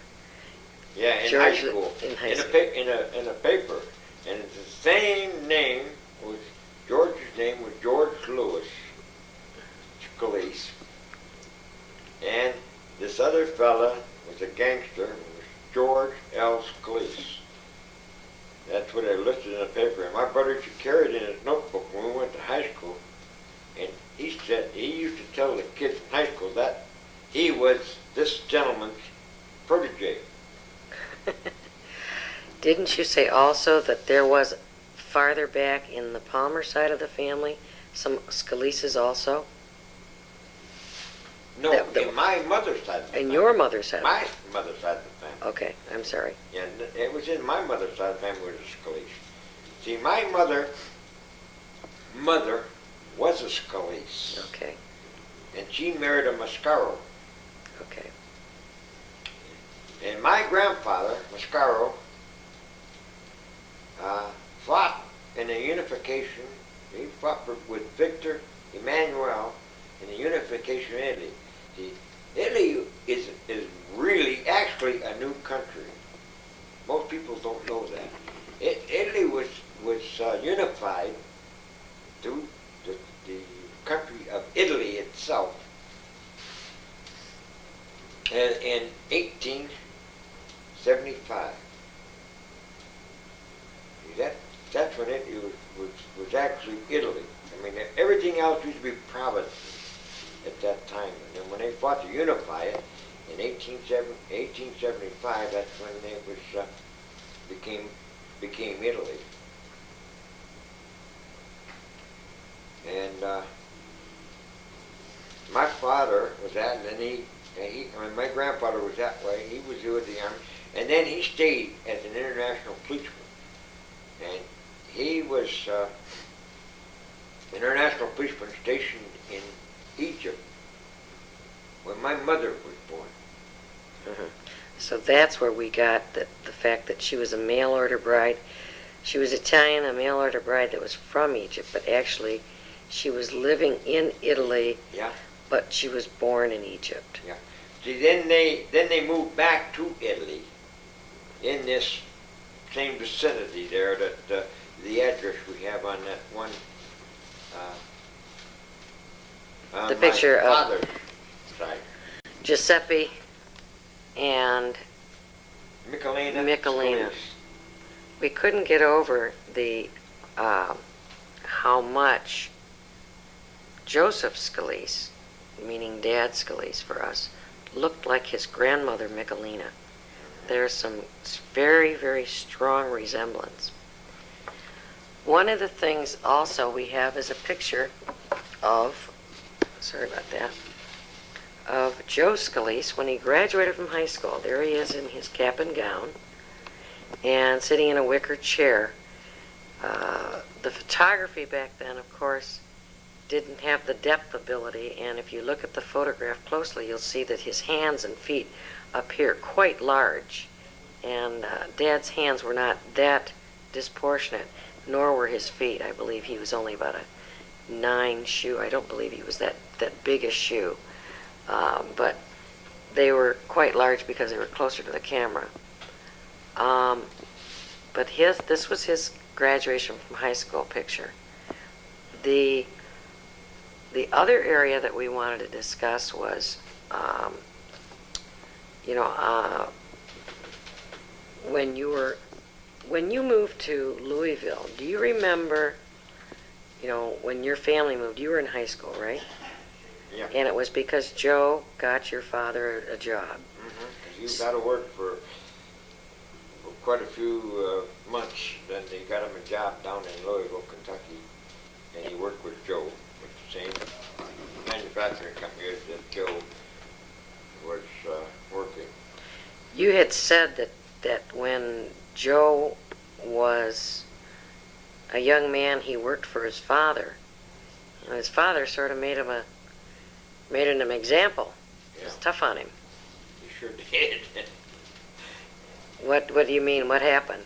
Well, I guess it's different times, and at different times that if he'd be doing some work or something, and then my father would climb all over his back in front of the different workers to show that he was not giving my brother any I guess you call it Extra consideration? yeah, well, yeah, and he was not giving them different things that he's not giving the other employees. Now, do you remember when you were living in Louisville? Of course, you would spend time with Joe and Mary and their family. Do you remember what their life was like, their family life, and what with David and Jimmy? down a little No, I don't. Actually, I don't. We would just visit Mary and Joe off and on, but I was involved in. At that time, we were still. I guess you call on the little on the depression side yet. We were a little poor, and we had to go to work. And we were going to. My brother and I were both working, going to high school. bit. Okay. So we weren't. I mean, our social life actually wasn't. We didn't see too much of my brothers and so forth because we were involved in working on weekends. We worked in. At that time, they first started back in those days in I guess it was 1941, 42, where they started working building supermarkets. And A&P had 2 supermarkets in Louisville at that time. And we worked at one of them, both of us, George and I. But then, as I say, they had all these little corner stores like they used to. But they were drifting those out and going into supermarkets at that time. What type of work did you do at the grocery store? Well, I was a stock boy. And my brother George was a cashier. Now, you had said in the past that Grandpa Peter Scalise used to always enjoy having friends over your house, was filled with people all the time, and that he also liked to go out and play cards. Oh, yes. He loved to go out and play cards. And he used to go out quite often and play cards. I could stay out late in the morning and then I'd come home and then he'd go to work. Really? So, but you always had a lot of extra people around the house. Oh, yes. And then as the girls grew older, we had a lot of people there. My father believed, this is his belief, and that's what my sisters couldn't understand. He believed that you had to stay home. You entertained at home. You didn't entertain out. Oh, okay. Because he always had them bring their boyfriends or whatever home with them, or their friends home, and it was just like a big happy family. I mean, you know. Now, my sister Goldie was going with I remember going with a fella, and Helen going with a fella, and they used to bring them home. And they would more or less the fellas they were going with, they'd more or less entertain us. I mean, we're smaller. I mean, like my sister Mary and them, and my sister Julie, which is smaller than I am, but we were small. And they were, you know, kind of on the grown side, 18, 19, 20, or whatever. And they used to play with us and, you know, give us little things and different like that. Slant us a little penny or something like that. Mm-hmm. And, well, that probably explains why Joe Scalise was always so sociable. That's right. And always was so gracious as a host and made you feel so terribly welcome and comfortable in his home. And another thing, he was a consummate host. Oh, I'm sorry. Go ahead. Go ahead. He was the epitome of the best host, and always made you feel wonderfully welcome in his home. You were his special guest, no matter who you were. He entertained very well. Do you remember when David was young when his grandpa Scalise died? And yeah, he was only what? First grade? 4 years old. Oh, I thought he was older than that. No. My father died in August 25th of 1944. Okay. All right. Now, he died of what? He died of colon cancer. Oh, okay. I don't know if everybody knew about it, but that's what they told me. In fact, my sister Goldie was the one that really told me what was going on. I mean, she said she used to take care of him quite a bit in the hospital. Used to change him, and she just couldn't stand, you know, of this disease of colon cancer. Like she said, many times that his bowels would be moved and it'd be all over the sheets and everything, and she would change him, try to change him so he wouldn't lay in that. Because, I mean, he had no control over his bowels. That's too bad. How long was he ill? Well, he got ill when I left took overseas in 1943 in November. He came down with his illness, and right after I left. In fact, when I left to go overseas to fight the war, my father was just as healthy as I am. I mean, he looked that healthy. Whether he was or not, I don't know. But he was up and around, walking, everything. He was healthy. And I went overseas, and after I got overseas, I got letters saying he got sick. And then later on, well, at that time we still lived in Louisville, Kentucky, and my mother went to work. When he got sick, my mother went to work, and she was working in a laundry. And then, as he got worse and worse, Helen and Goldie, they lived in Bradford, PA, and they moved my father and my mother and my two sisters to Bradford, PA, to be with them. So they could take care of him. So they could take care of him. Was there no health insurance back then We had no insurance whatsoever. to take care? Okay. So it was really a family's responsibility. More or less, yes. I would say, because my father, he used to have it, and then, as I say, as the period of years got, when he was out of work and everything, he canceled in all his policies. In fact, we had different, he had different life insurance policies on us, but when he passed away, he had nothing. They were all canceled out when they found out.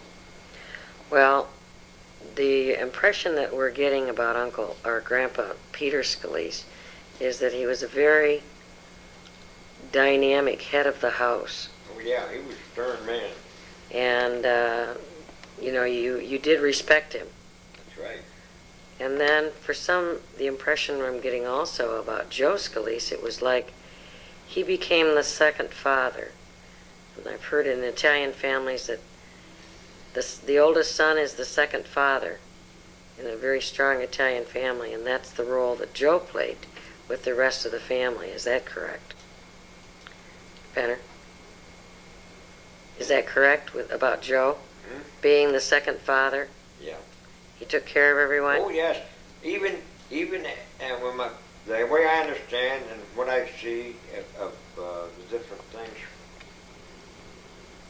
even when my father died, Joe took care of everything. He took care of everything. And even when my mother passed away, he took care of everything. Yes, I was aware of that he was involved with that. He was involved in that, took care of everything. We had one of your mother's quilts for a wedding present, and it just got worn out. And I regret now not having just saved it. And as I say, he was a man that had a lot of respect for his family. I mean, even for his family and his future family, his wife and his children. He got and grandchildren. Because I mean, there was a man you cannot replace. In my mind, maybe in other people's person's mind you probably could, but not in my mind. You cannot replace him. I don't think he can be replaced. Well, I'm sure that you all suffer a little bit knowing he has Alzheimer's. Oh yes. In fact, I am suffering because the two brothers, him and his brother, having Alzheimer's, and I keep wondering if I'll come up with it, which is a possibility and maybe not. I mean, they say that, and a lot of people tell me it might not be, but so far, my mind is pretty strong, and I remember a lot of things that happened in my lifetime with the family and everything, that I kind of got my doubts if I'll ever come down, because they both come down at the age that I am right now, before the age I am. They both come back down with it before the age of 65. In fact, I think Joe came down with about the time of the age of 65 when he really got bad. One of the things also that we neglected to mention was the fact that you, of course, were divorced from Geraldine, and you have since remarried, and you are married to a woman by the name of, why don't you tell us the story? I'm married. I'm married to a woman by the name of Ella May. She is a divorced woman, twice divorced. She was twice divorced. She was married once, and she had 3 children. Well, 4. One passed away at birth, and stillborn. And then she remarried another gentleman, and she had 3 more children by him. And then she got divorced. And I married a woman. Now this is my compassion for children, which I dearly love, and she does too. So I mean, our grandchildren we have together, we have quite a few grandchildren together and a few great-grandchildren. And we love them all. I mean, I love children, period. And so does she. And she had 6, and I married a woman with 6 children. And everybody thought, when they seen that, and they thought, I'm more or less on the crazy side, you know. How would you marry a woman with 6 children? Because I love the woman and I love their children. In fact, the youngest daughter of hers never knew her father, because she was only 3 years old when I met her mother. And she only knows me as her father. And she respects me as her father. She calls me her father. Now, what date were you married, Uncle Penner? What date did you marry Ella May? February 24th, 1973. Got an anniversary coming up this February, 20th. 20th anniversary coming up. Coming up next about 5 months. The interesting thing is her relatives. Why don't you say who some of her famous relatives were? Well, her famous relatives, getting back into the 80s, her famous relatives are Jesse James and the Coles. In fact, on one side of the family, her mother's side is Jesse James, and then on her father's side is the Coles. And they were together in a gang, Jesse James and the Cole Youngers and so forth. And also Sergeant York. And then later on, she, on her mother's side, which is on her grandmother's side, is related to Sergeant York. The famous Sergeant York is of World War I. And that family there, that has been traced back as far as in the 1700s, early 1700s, going up to the end of Sergeant York and then beyond. Well, we've had several days here with you and have enjoyed you thoroughly. And you have a lovely wife, wonderful mother-in-law, and her granddaughter is just as charming as can be. Yeah. And we've certainly enjoyed having you around. Well, take that to her grandmother. Because her grandmother's a wonderful woman, and I say, and her mother-in-law's a wonderful woman. She remembers a lot of things that happened over the period of years. She relates to the granddaughter and everything, and I mean, it's amazing how we do things like that. We remember a lot of things and do things a lot of years. Well, why don't we call it quits for right now, and if there's more we can remember, we'll talk about it later on. Thanks much, Penner.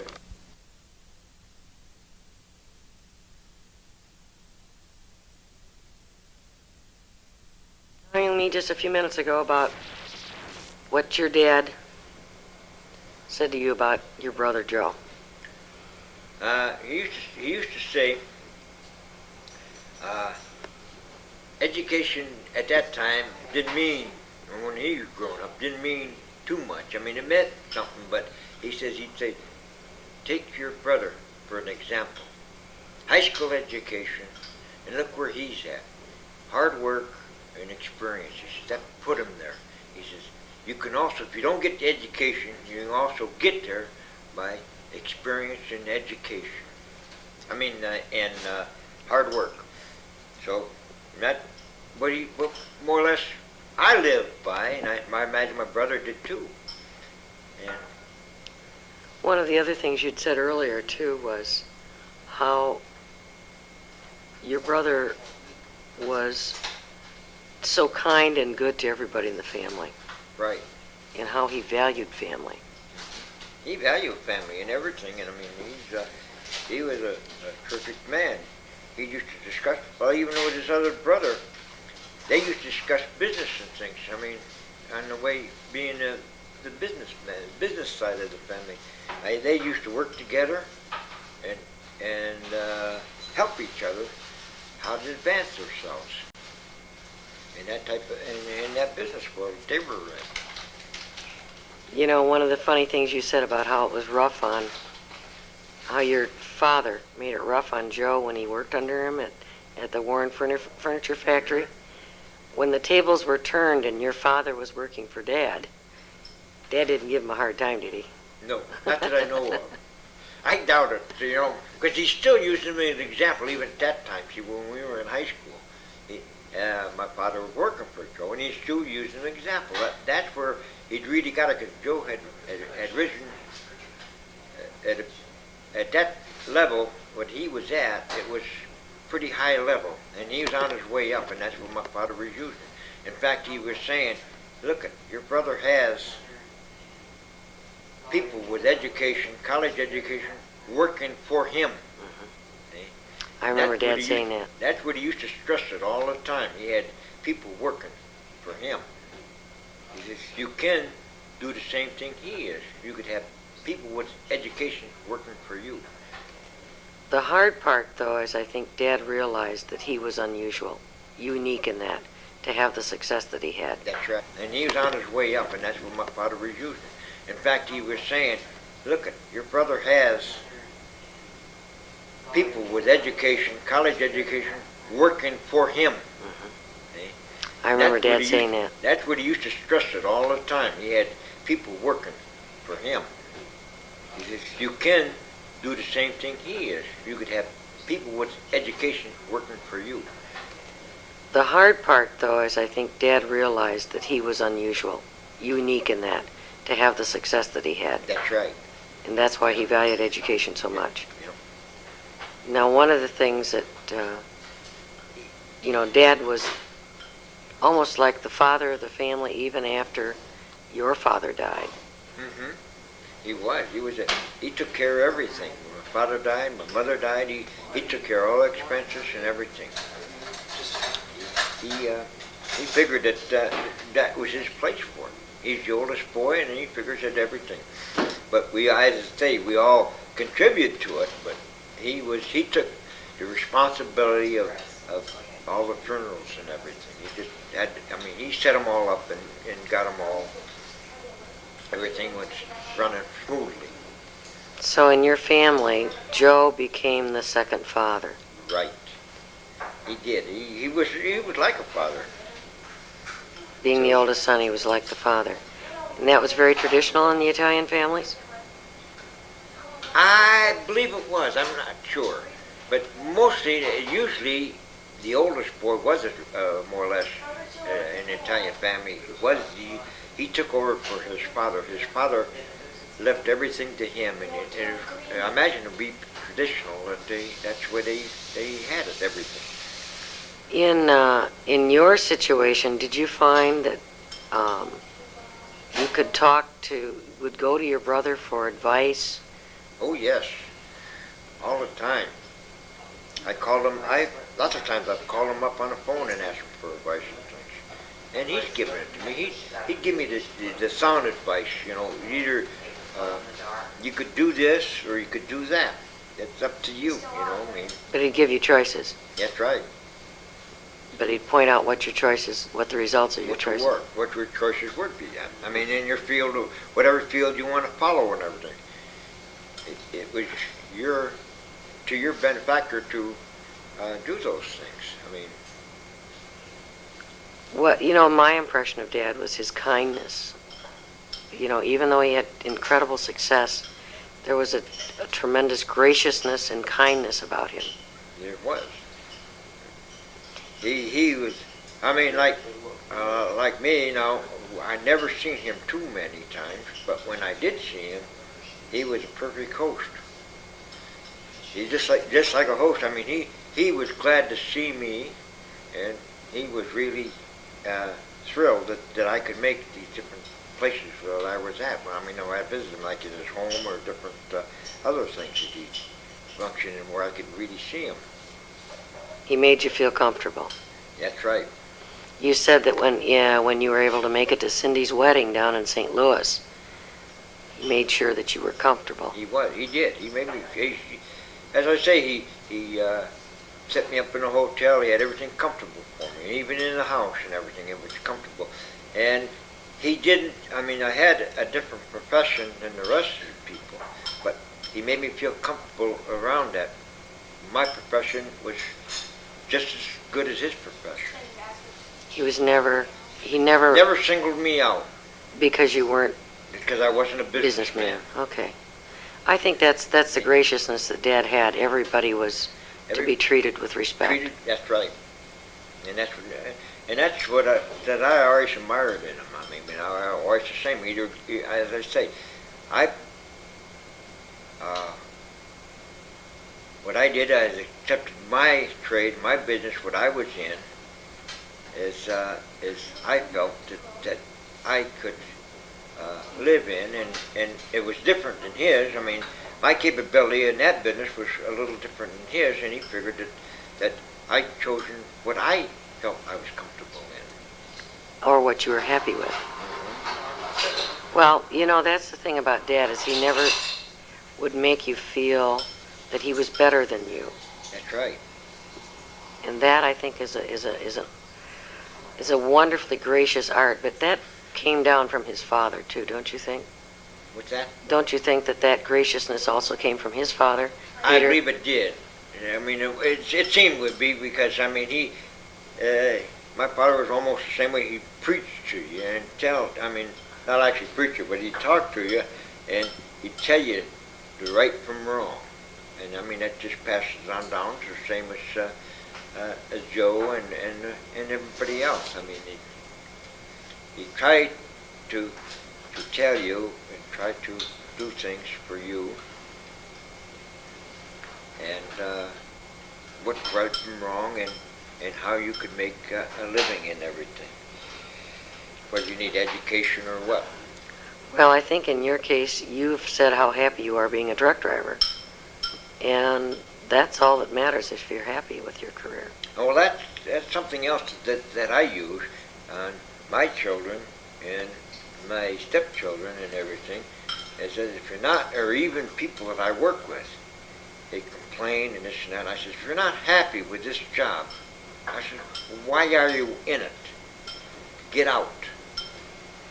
Because stress is no good for anybody. And if you're not happy, you start on stress. Your health is more important than your job. Because if you can find a job that you love and everything, and you're healthy, you'll stay that way. Because you're happy. Because you're happy. You think Dad was a very happy, positive person then, basically? I think so. Yeah, that he was.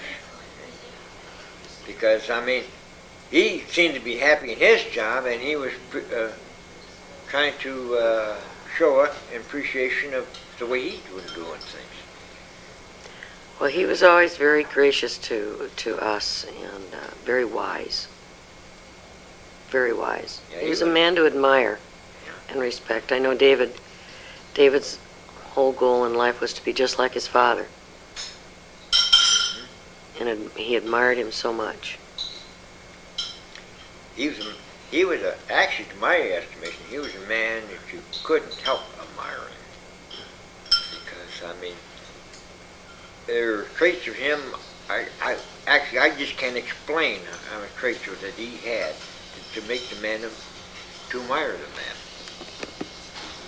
Mm-hmm. Well, I know he loved his children dearly, and I know he enjoyed his grandchildren. He'd get the biggest kick out of and he liked all children, I think.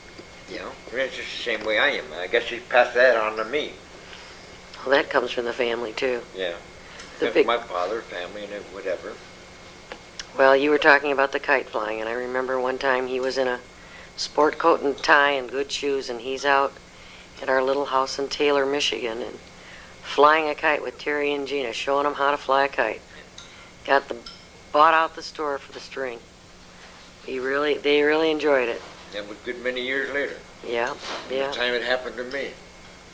Well, he was a happy person. So he lived with that in his own mind. I mean, he was happy for things he was helping people with. He's very congenial. He was very generous, too. Very generous to Yep. people. He would help you out, and he was very, very gracious and generous. Well, Uncle Penner, I want to thank you for all your time that you've given us. This has meant a lot. And it will mean a lot in the future for Joseph's grandchildren to know about his parents and grandparents and the family life, what it was like. Really appreciate everything that you've done and the time you've taken. And thank you very much. Yeah, you're welcome. And I'm glad that I was able to do what I'm doing today. I mean, talking this way and helping his sons out and so forth, and give them things about his father that they never knew. Tell them things about his father they never knew, the way family was brought up. I hope in the future that it'll help everybody, as the whole family. Well, thank you very much. So we all can get together. Okay, good.